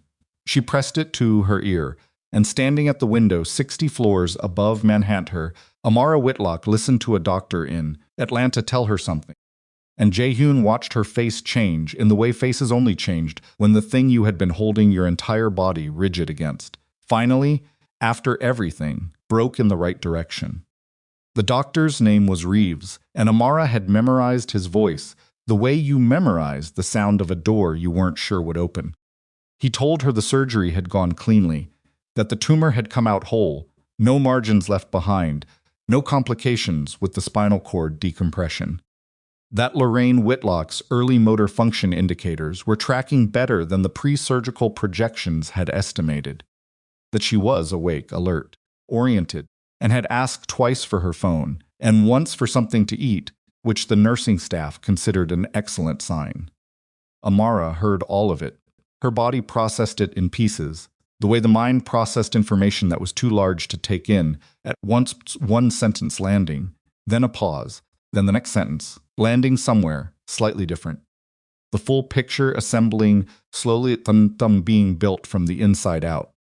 7 months of a particular kind of holding had left her internal architecture reconfigured around the weight of it, and the weight lifting did not feel like relief immediately. It felt like vertigo. Like standing on ground that had been slanted for so long, that level felt wrong. She pressed her palm flat against the window glass. The city burned behind it, 60 floors of Manhattan, going about its relentless ongoing business. Every light in every building representing someone else's version of whatever it was she was currently experiencing, and none of it touching her at all. Then it hit, not gradually, all at once, the way water came through a wall that had been holding it sudden total and absolutely beyond management. She made a sound she hadn't planned, louder than she intended, something that started as a breath and became something rawer, and she kept her hand on the glass and let it happen, because there was no other option. 7 months of impossible arithmetic had just been told it was finished, and her body understood that before her mind did, and what came out of her was not pretty and not composed, and not anything she would have chosen to let anyone witness. Jae-hyun stood 6 feet behind her and did not move. He did not reach for her. He did not speak. He stayed in the room the way a person stayed in a room when what was needed was not comfort, but presence, the simple, solid confirmation that she was not alone in this moment, that the moment was witnessed, that it counted. She was on the phone for 4 more minutes. She thanked the doctor. She asked 2 specific questions about recovery timeline. She asked when she could speak to her mother directly. Her voice shook through all of it, and she did not try to stop it from shaking, because she was past the point where steadiness was available. When the call ended, she kept her hand on the glass, and her forehead dropped forward until it touched the window too, and she breathed. In and out, the glass was cold and real, and the city blazed beyond it, and she breathed. Then she turned around. Her face was completely undone. Red-rimmed and wet and honest in the way faces were honest, when there was nothing left to arrange them into. She looked across the room at Jae-hyun, and he looked back at her, and neither of distance said anything, and then she crossed the distance between them and walked into his arms. He held her. Not smoothly, he was not a man who had done this often, and it showed in the way his arms found her. Careful first, like a person handling something they were not certain of, and then less careful as she held on, both hands fisted in the fabric of his shirt, her face against his shoulder. He held her back with the full weight of his arms and said nothing, and didn't try to say anything. They stood in the middle of the room while the city ran on outside, and the night deepened around the building, and something that had been accumulating for 7 weeks in the specific weather of their shared proximity finally quietly arrived at itself. It was not a beginning. It was not a declaration. It was two people who had been holding on to separate impossible things, finding, without planning it, that they had become the place the other one held on to. That was enough. In the moment it was happening, it was everything. Do-won, who was down the far hallway and had the particular intelligence of a man who had spent 8 years learning which rooms not to walk into, stayed where he was for 4 full minutes before finding somewhere else to be. The night passed. Amara slept in the guest suite for the first time without calculating hours until an alarm. She lay in the dark with her phone face up on the nightstand and did not set anything, and the absence of the alarm's authority felt strange, like a sound she'd been straining to hear through a wall had suddenly stopped, and the silence where it had been was its own kind of adjustment. She slept until 7:40 in the morning. She did not remember the last time she had done that. Jae-hyun was already in the main kitchen when she came out, standing at the espresso machine with his back to the hallway, 2 cups already pulled. He heard her and turned, and whatever he saw in her face made him hand her one, without speaking, and she took it, and they stood at the counter in the early morning light with the whole city going gray-gold through the windows. And the silence between them was not uncomfortable. It had texture to it, the texture of something that had been through something and was still standing. "The board session is Friday," he said after a while. "I know. There are things that still need to happen between now and then. Hard things." She looked at him over the cup. "Tell me," he told her. He laid it out without softening it, the breach of contract. Filing Tae-sung's legal team had lodged overnight the consortium emergency session, the surveillance car that Marcus had intercepted outside the pharmacy the evening before. He watched her face as he said the last thing, the surveillance car, the instruction set that had been targeting her movements and her personal records, and he watched her absorb it, the way she absorbed everything difficult, with the stillness of a person who had learned that panic was a luxury that didn't serve her. "He's going after my life directly," she said. "Yes. My immigration status, my employment history. His people are looking for material. They won't find criminal exposure because there isn't any. But in this city, with the right relationships applied to immigration records or employment reporting, real exposure isn't required." He held her gaze. "I'm going to end his ability to run this operation. But I need one more thing to do it. Seo-jin." "Yes." She was quiet for a moment. The coffee cup was warm in her hands, and she wrapped both palms around it the way she'd wrapped them around containers of cold food on the kitchen floor 7 weeks ago, and he noticed the parallel the way he noticed most things quietly, without showing it. "She put a surveillance team on me," Amara said. "That was Tae-sung. He's her father. She knew the operation existed. She may have. He didn't minimize it. She's made choices in this that weren't clean. The extraction account. The photograph, she may not have ordered it, but she knew the infrastructure that produced it." He set his cup down. "I'm not asking you to decide what she deserves. I'm asking whether the strategy works."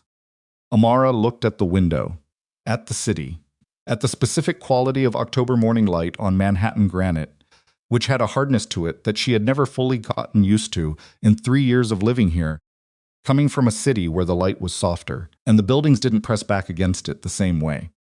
It works, she said. If she holds, she'll hold.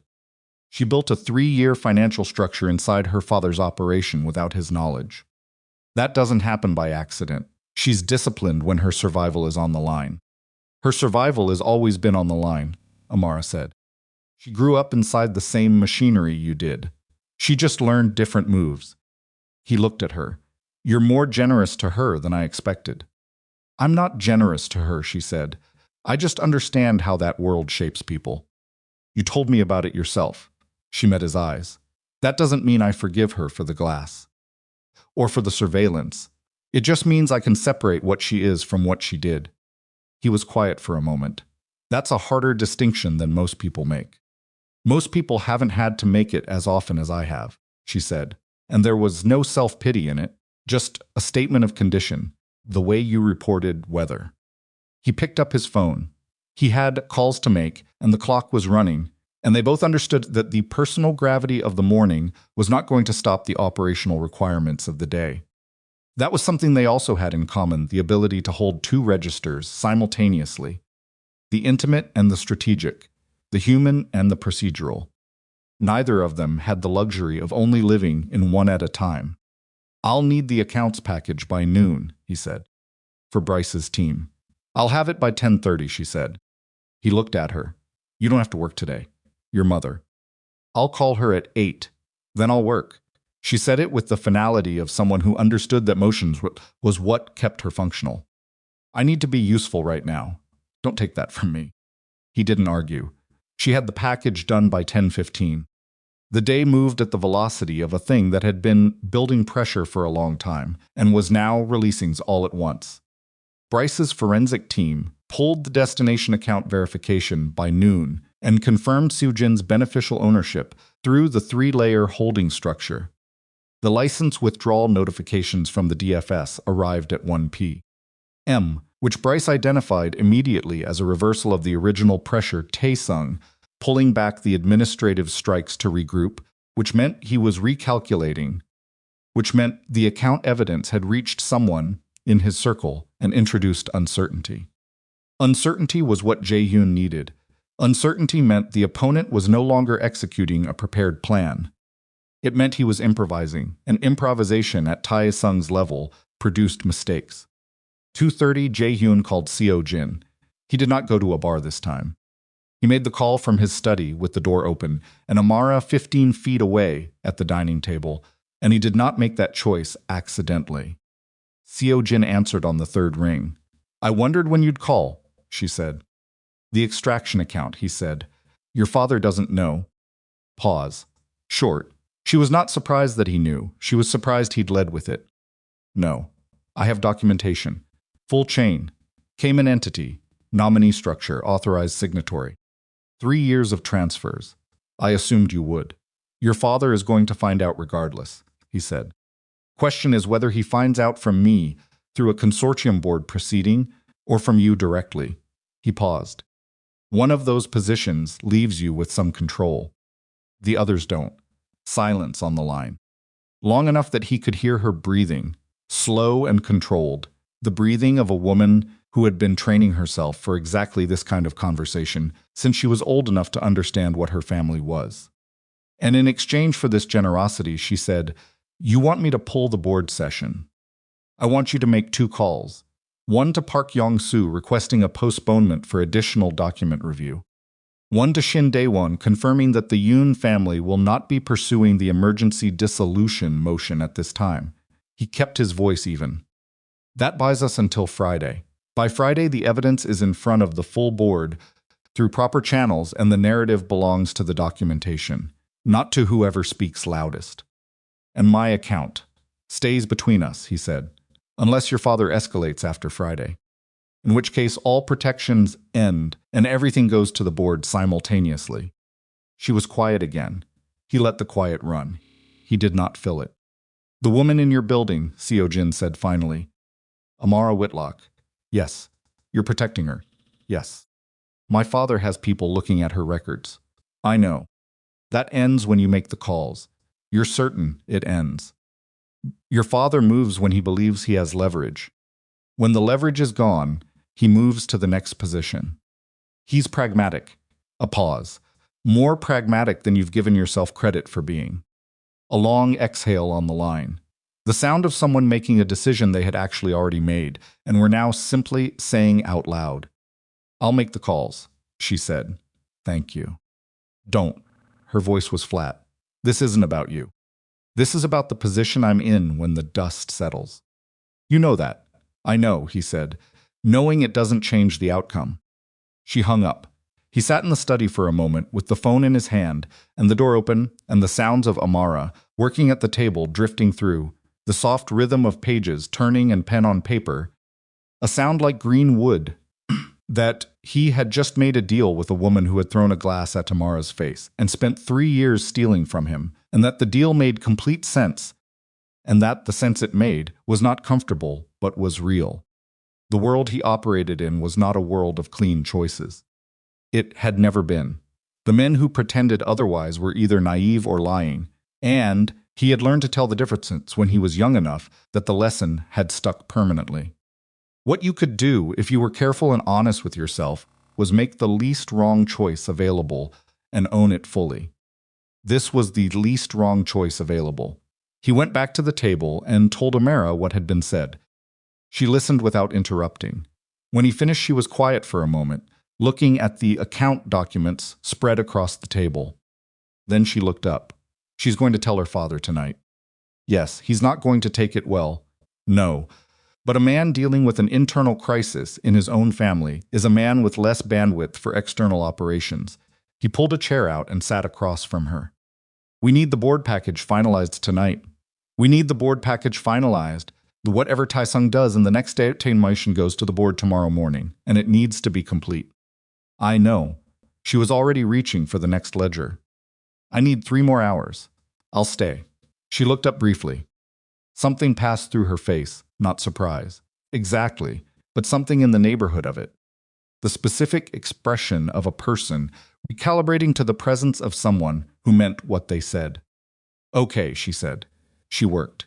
He made calls, reviewed documents Bryce sent through, coordinated with Du-hwan on the Seoul side of the board preparation. A sound like green wood splitting. They worked in the same room without performing proximity, simply occupying the same space with the easy functionality of 2 people who had stopped needing to manage how they appeared to each other. Around 9 o'clock, she put a plate of food in front of him without being asked, and he ate it without commenting, and around 10 o'clock he refilled her coffee without being asked, and she drank it without looking up.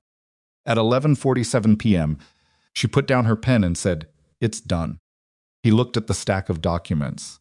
38 pages, organized in 4 sections, beginning with publicly verifiable data and moving systematically inward to the internal account evidence, each section building on the previous one, so that a reader who knew nothing about either family's financial structure could follow the logic from the first page to the last and arrive at conclusions that the evidence made unavoidable.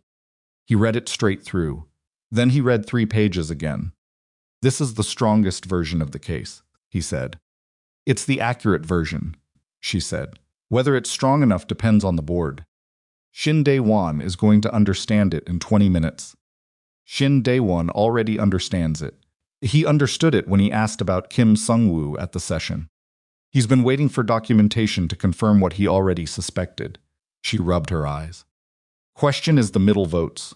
The 3 board members who don't have independent relationships with either family and who will be looking for whoever presents the cleaner narrative. This is the cleaner narrative. Then send it."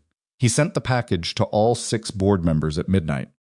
Personal cover messages, specific to each man's business relationship with both families, referencing details that confirmed this had not come through an intermediary. Then he sent a separate message to Shin Dae-won that contained 1 additional paragraph, not in the main package, just in the personal message acknowledging the 4-year timeline of the intelligence operation and what it indicated about the integrity of every consortium decision made during that period. Shin read it at 12:23 a.m. Seoul time. The read receipt came through. 7 minutes later, Shin's assistant called Do-won's Seoul number and requested a brief confirmation call for the following morning before the session. Do-won called Jae-hyun at 12:35 to report it. "He's already in our corner," Do-won said. "He was already in our corner," Jae-hyun said. "Now he has the documentation to act on it without it looking like a personal decision." Same outcome, not the same. Decisions made on evidence hold. Decisions made on personal loyalty shift when the personal relationship shifts. He was standing at the window again, the city doing its mid thing below. All the same, and he changed point. From the night he'd come back from Seoul through the storm and found a woman crying on his kitchen floor. Friday matters because the record matters. The board decision, with this documentation attached, becomes the permanent account of what happened. That's what Tae-sung can't undo. Thursday arrived badly. Not from the consortium side. The board was holding. The session was set. The documents were in the right hands. The bad arrival came from inside the Yoon family, which was where Jae-hyun had anticipated the next blow would come from, just not this fast. Tae-sung had found out about the extraction account. The same night, Seo-jin had told him, which meant she had told him the night before, within hours of ending the call with Jae-hyun, just as predicted. What had not been predicted was the speed and the shape of the chairman's response. He did not call Jae-hyun. He called a press contact. Not a criminal press contact, a legitimate financial news service that covered organized adjacent business networks with the kind of careful, coded language that stopped short of direct accusation while making the implication unavoidable. Piece that ran at 7 a.m. On Thursday described a major East Coast business consortium facing an internal governance crisis, unnamed sources citing concerns about a senior partner's personal conduct and operational judgment, the partnership facing emergency review. It did not name anyone directly. It didn't need to. Do-hwan brought it to Jae-hyun's attention at 7:14. Jae-hyun read it twice. Then he called Bryce. Bryce had already read it. "It's a narrative strike," Bryce said. "He's trying to get ahead of whatever the board decides on Friday by establishing a public record that frames you as the instability factor. If the board sides with you, he can still point to the press coverage as evidence that the decision was disputed. Can we respond? Yes. But if we respond publicly before Friday, we give the story oxygen and we look reactive." Bryce paused. "My recommendation is to let the board documentation speak. If Friday goes the way I believe it will go, the press narrative collapses on its own because there's no institutional support to hold it up. And if Friday doesn't go the way you believe, then we respond publicly with the full account evidence and we have a much larger conversation." A pause. "I don't think it comes to that." "Neither do I," Jae-hyun said. "But I want the public response package ready before the session. Everything. Full account documentation, Kim's cooperation agreement, the Cayman entity chain. If we need to respond, we respond immediately and completely. I'll have it ready by noon." Jae-hyun ended the call. He sat in the study and thought about Tae-sung, specifically about what it meant that a man of his experience had gone to a press contact rather than making a direct move. Press contacts were defensive tools. You used them when you were trying to shape a narrative you were losing, not when you were pressing from strength. The press strike was not aggression. It was fear wearing aggression's clothing. Tae-sung was afraid of Friday, which meant Friday was going to be decisive. The thought settled in him with a particular clarity. Not confidence he had been in this world too long to confuse clarity with confidence, but the specific quality of readiness that came from having done everything available to do and arriving at the moment when the work either held or it didn't. Amara came to the study doorway at 7:45 with coffee and the printed press piece in her hand. She'd already read it. "He's scared," she said. "Yes." His daughter told him last night. A sound in. He found out that she'd been running an extraction account inside his network for 3 years, and he woke up this morning and realized that if the board gets the full documentation, he doesn't just lose the consortium position. He loses control of the narrative about his own family. She came in and sat across from his desk, which she did now without asking or waiting to be invited, and he noticed it and found it correct. He's trying to shape the public story before the institutional story is written. "Bryce thinks we hold until Friday." "Bryce is right," she said. Responding now is reactive. The documentation is the response. Let it speak. She looked at him. How are you? The question caught him slightly. Not because it was unexpected. She asked it with the directness of someone who had decided that managing his feelings was not her responsibility, but that acknowledging them was, but because of the simple honesty of it. How was he after everything? I'm tired, he said. And then, because she had been honest with him at every point where honesty cost something, and I'm angry.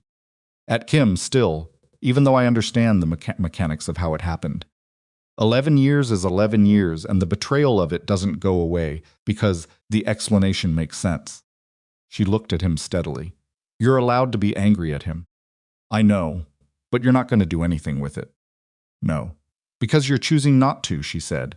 Not because you've forgiven him, or because you think what he did was acceptable. Because you've decided that what you do with your anger is your choice and not his consequence. He looked at her. You understood that faster than I did. I've had more practice carrying anger I couldn't act on, she said. You learned to know the difference between the anger that serves you and the anger that eats you. Which kind is this? The kind that reminds you what cost you and what's worth protecting, she said. That's the useful kind. You don't have to put it down. You just don't let it drive. He was quiet for a moment. Then, where did you learn to think like this? She almost smiled. Counter of a sewing shop in Atlanta, she said. Watching my mother deal with a man she had every right to hate for leaving, and choosing instead to build something he couldn't touch. She looked at her coffee. She never forgave him. She just stopped giving him the space in her that forgiveness would have required. That's a different thing than most people mean when they talk about moving on. Most people haven't built something with their hands. From nothing, she said. When you've done that, you understand what space costs. He held that for a moment. Outside, the city was building toward its midday density. The avenues filling up, the sky above the buildings, shifting toward a hard October blue. The press piece was out there in the world, doing whatever it was going to do. Friday was 24 hours away, and he was sitting in his study with a woman who had been working as his housekeeper 7 weeks ago, talking about anger and space and the things that were worth protecting. And it was the most substantive conversation he had had inside this building in longer than he could calculate. I want you to be in the room Friday, he said, on the video connection. Not in the background. She looked at him. Jae-hyun. You built the evidence package. You identified the secondary extraction pathway that Do-hwan missed. You're the reason the board has what it needs to make the decision. He held her gaze. You should be in the room when the decision is made. She was quiet for a while. He could see the calculation running not about whether she wanted to, but about what it meant, about what being visibly present in that room said about her position and his, and what came after. All right, she said. Friday arrived the way decisive days arrived indistinguishable from other days, until the specific hour, when everything that had been building made contact with the moment. The session opened at 9 a.m. Seoul time, which was 8 p.m. Thursday in Manhattan. Jae-hyun connected by secure video from the study. Amara sat to his left and slightly behind, visible in the frame but not centered. Do-hwan was present in Seoul in the physical room, which was the weight the situation required. Bryce was on a separate audio line. Shin Dae-won opened the session with the efficiency of a man who had decided what needed to happen and was moving toward it with the minimum necessary procedure. He presented the financial documentation himself.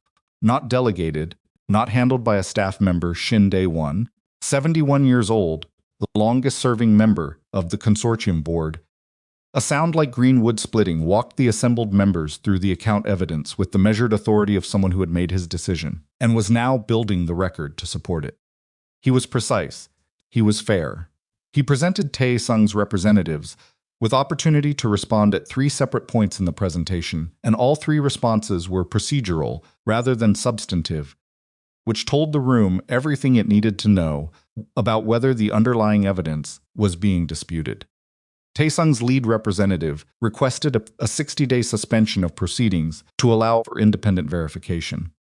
Shin said the evidence had already been independently verified through Bryce Whitmore's forensic team, whose credentials and methodology he entered into the record. The representative said the Yoon family disputed the chain of custody for the internal account documents. Shin asked the representative to specify which documents, precisely, were being disputed and on what grounds. The representative said they would need to consult and would submit a written response within 30 days. Shin said the board would note the lack of specific dispute and proceed. The room Jae-hyun could see it in the posture of the two board members whose faces were visible on the connection, had already made its decision. Procedural sparring from Tae-sung's team was not building toward anything. It was the performance of a position that had already collapsed. Maintained, for the record. The formal vote took 11 minutes. 5-1 in favor of the motion to formally censure the Yoon family partnership and suspend their consortium representation pending investigation into the 4-year intelligence operation and the breach of the partnership's good faith requirement. The single opposing vote came from a board member with a 15-year financial relationship with the Yoon family, which everyone in the room had known going in, and which made the 5-1 result more decisive than a unanimous vote would have been, because it demonstrated that the evidence had moved people who had reasons to hold. Shin closed the session at 10:47 p.m. Manhattan time. The room, the study, the video connection, the 15 feet between Jae-hyun and the screen went quiet in the specific way of a space where something significant had just finished. Amara was looking at the screen. Her face was still not blank, but composed in the deep way, the way of someone who had been holding themselves at readiness for a very long time and was carefully beginning to stand down. Jae-hyun looked at her. She turned. "It's done," she said. "The vote is done," he said. "The cleanup runs for weeks. Maybe months. Tae-sung will contest the censure through whatever channels are available to him. The license investigations are formally withdrawn, but there will be paperwork. Kim's cooperation agreement with the DA needs to be finalized." He paused. "The weight of it, yes. The thing we've been running toward is done." She nodded slowly. Something moved through her face that she didn't name, and he didn't ask her to name. Do-hwan called 20 minutes later from Seoul with the compressed exhaustion of a man who had been running at full operational capacity for 6 days and was arriving at the other side of it. "The Yoon family legal team has filed a notice of intent to contest," Do-hwan said. "As expected. Let them file.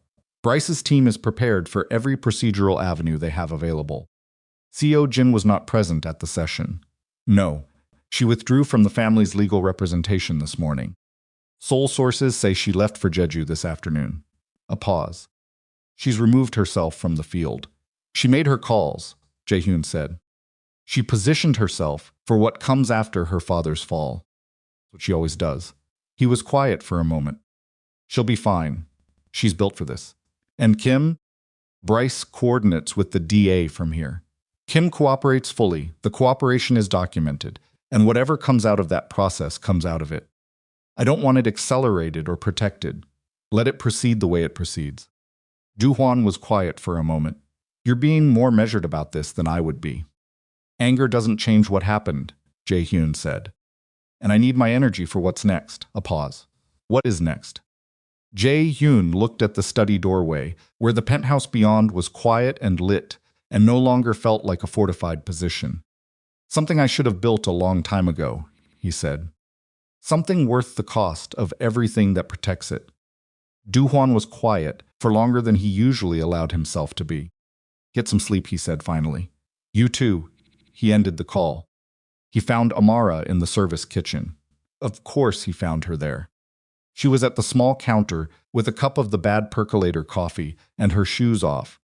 And when he came to the doorway, she looked up with the particular expression of someone certain of someone who had gone to their actual self when the performance was finally over, the version that didn't need to be held together, that could simply be tired, that didn't have to have the next thing ready. She looked exhausted, genuinely, down to the foundation exhausted. And underneath the exhaustion, there was something else, a quality he could only describe as unburdened. Like a person who had been carrying their entire weight on one shoulder and had, for the first time, put it down. "The alteration shop," he said, coming into the kitchen. "On Glenwood Road." She looked at him. "What about it?" Does your mother want to reopen it? She tilted her head. Someday, when she's strong enough. It was her thing. The one thing she built that nobody gave her. She looked at the cup.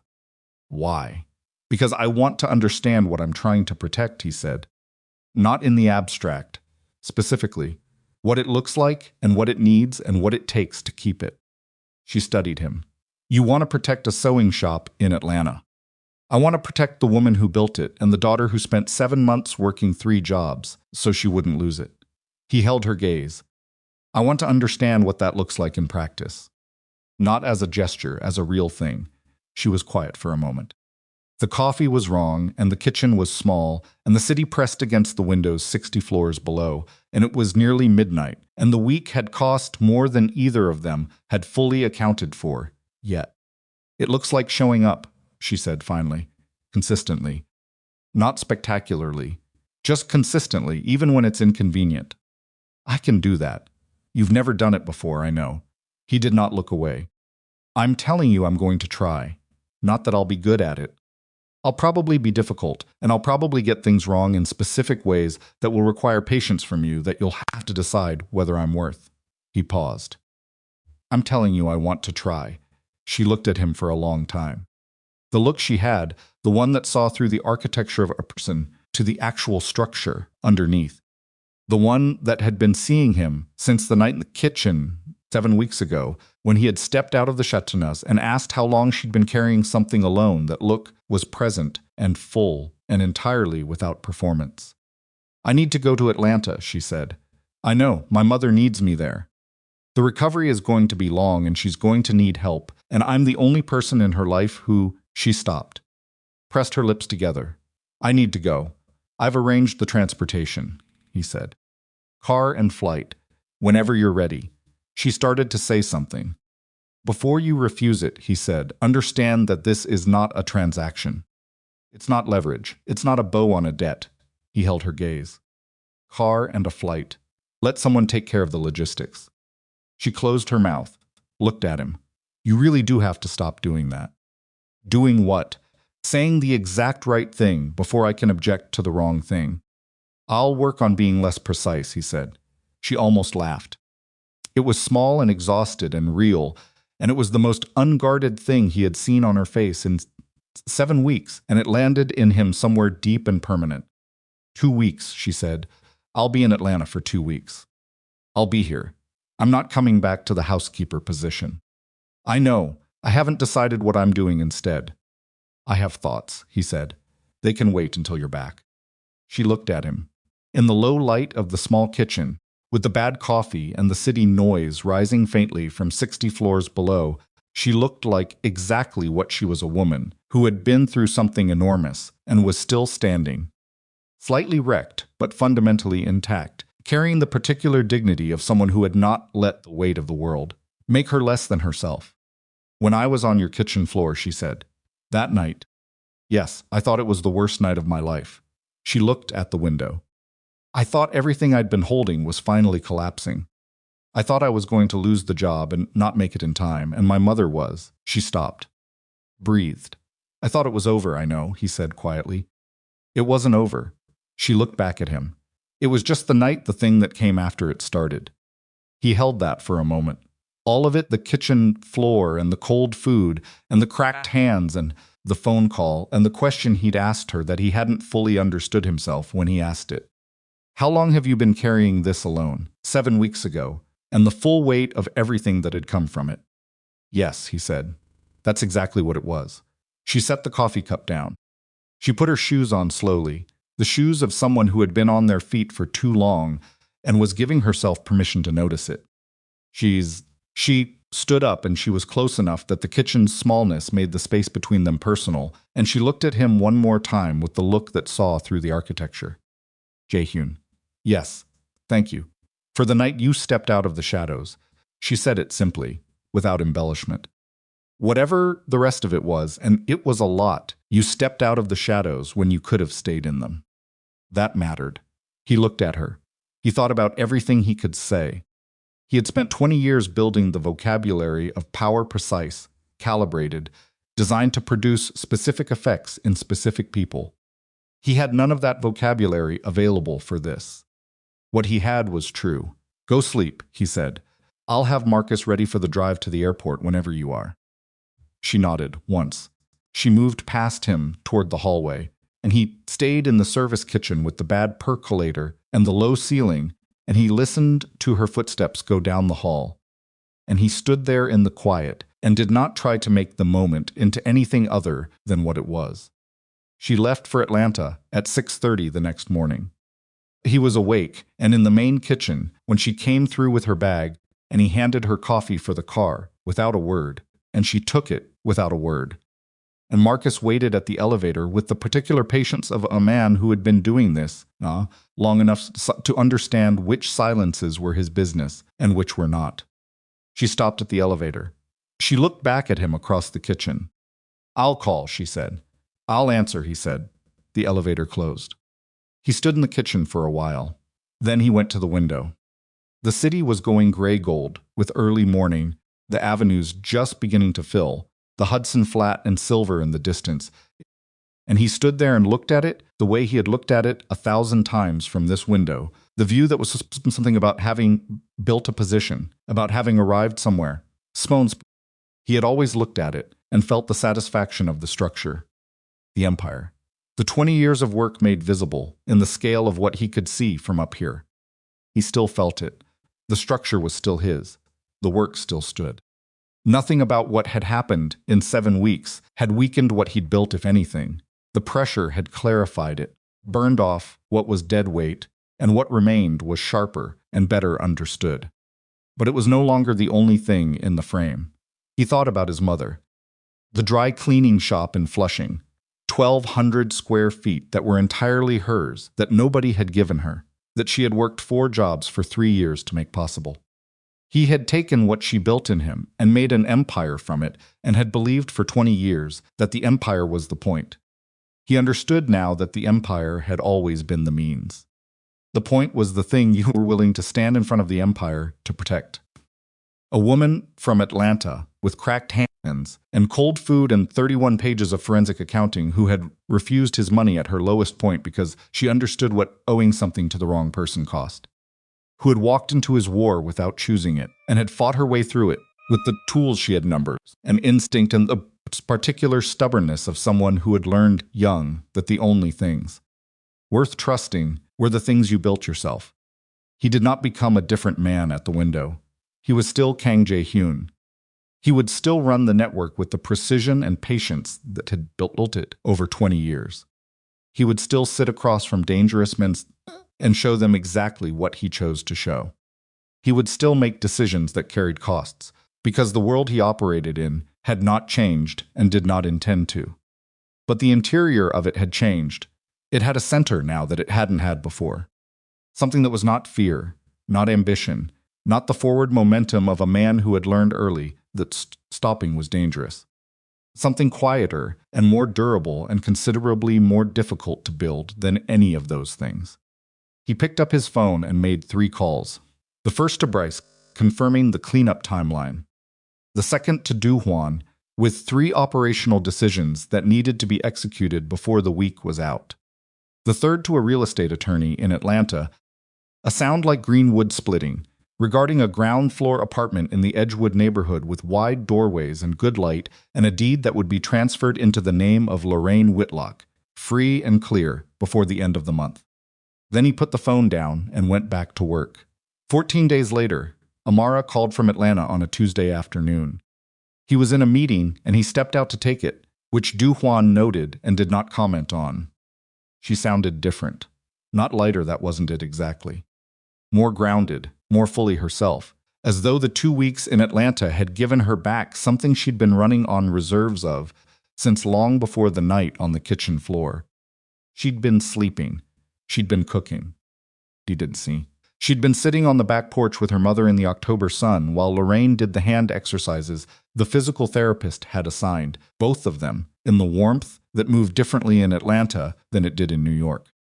She walked 18 steps yesterday, Amara said. With the walker. She counted them out loud. She was furious it wasn't 20. She sounds like she's going to be fine, Jae-hyun said. She's going to be difficult and demanding and completely herself, Amara said, which is the same thing in the apartment. A pause. Not angry. Something more complicated than anger, the sound of a person receiving something they decided not to want and finding that the decision wasn't as final as they'd thought. She stood in the living room for 5 minutes without saying anything. Which for my mother is a geological event. What did she say when she finally spoke? She said the light was good. Another pause. And then she said she wanted to meet you. Quiet for a moment. I'd like to meet her. I told her you were complicated. What did she say? She said everything worth anything is complicated. A beat. She also said, and I'm quoting directly, bring him to dinner. I'll decide for myself. Something moved through him at that. Not the feeling he'd been trained to have, the controlled, managed, strategic feeling. Something older and less sophisticated and entirely real. The feeling of being assessed by someone whose assessment mattered, for reasons that had nothing to do with power or leverage or what he could produce. Tell her I'll bring the food, he said. Amara laughed. Actually laughed. Fully. The sound of it easy and genuine and unguarded. The sound of a person who had remembered how to do it. She's going to love that, Amara said. And then she's going to critique everything you bring. Good, he said.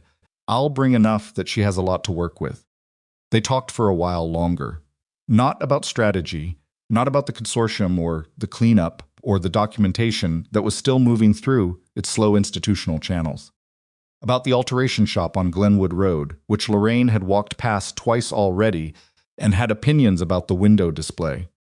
A sound about the physical therapy schedule required to make someone rest when they believed motion was the answer. A sound like green wood splitting. About what it felt like to wake up in the morning without the weight of the arithmetic, without the first thought being a calculation about what remained to be done before the deadline, without the specific exhaustion of a person running on borrowed time. It feels strange, Amara said, not bad. Just I keep waking up and waiting for the next crisis and then remembering there isn't one. That passes, he said. Eventually the nervous system recalibrates. How long does it take? Longer than it should, he said. But it happens. She was quiet for a moment. The Atlanta afternoon moved in the background of the call wind, a car, the sound of a neighborhood that had none of Manhattan's pressure. I'm coming back next week, she said. I've been thinking about what comes next. For me, professionally, I told you I had thoughts. Tell me now, he told her. He had been thinking about it. Since the morning she'd handed him 31 pages of forensic accounting, built from a notebook and a kitchen table, and what he'd laid out for her in the following weeks of cleanup had confirmed it. The network had vulnerabilities that his existing financial team had not identified, would not have identified, because they were looking at the structure from inside it. She had seen it from outside and seen what that vantage produced.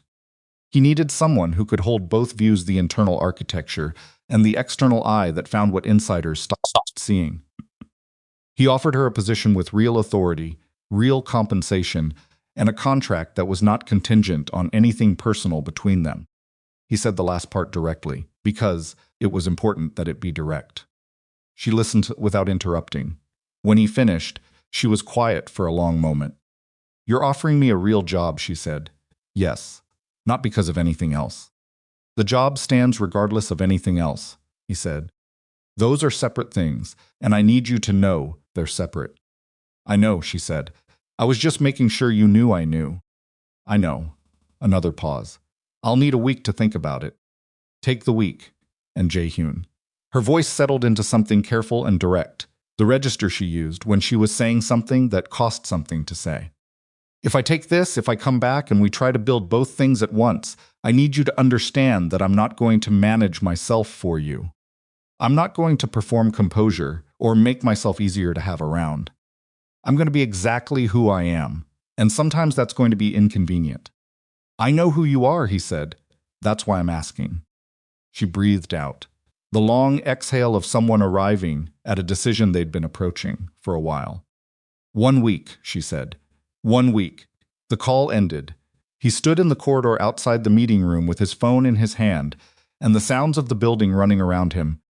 A sound like green wood splitting, and he thought about a kitchen floor at 3 in the morning, and a woman with cracked hands and cold food, and a phone call she hadn't known anyone was listening to, and a question he'd asked without fully understanding what he was opening when he asked it. How long have you been carrying this alone? The answer, as it had turned out, was long enough. And what came after that, the war and the evidence and the consortium and the choices that cost real things, and the clearing that was left, when the weight finally lifted, all of it, had been the answer to a different question, one that neither of them had known how to ask at the start.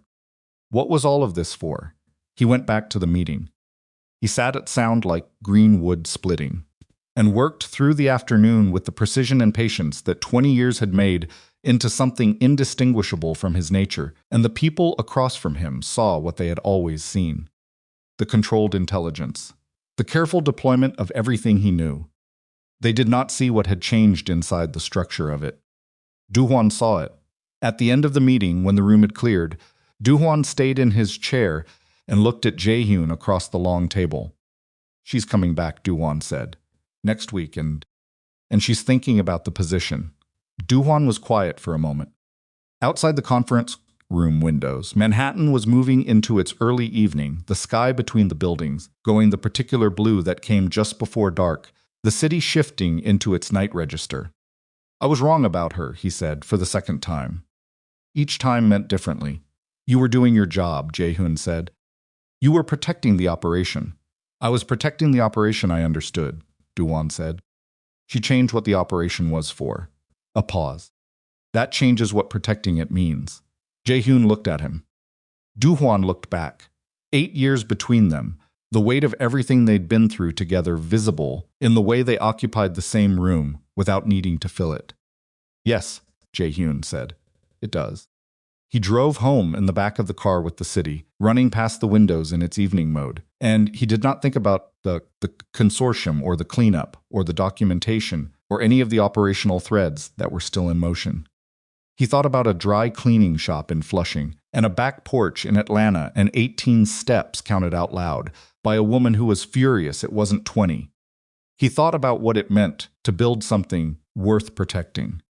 Not the empire, not the network, not the structure that had taken 20 years and cost more than he had ever fully tallied.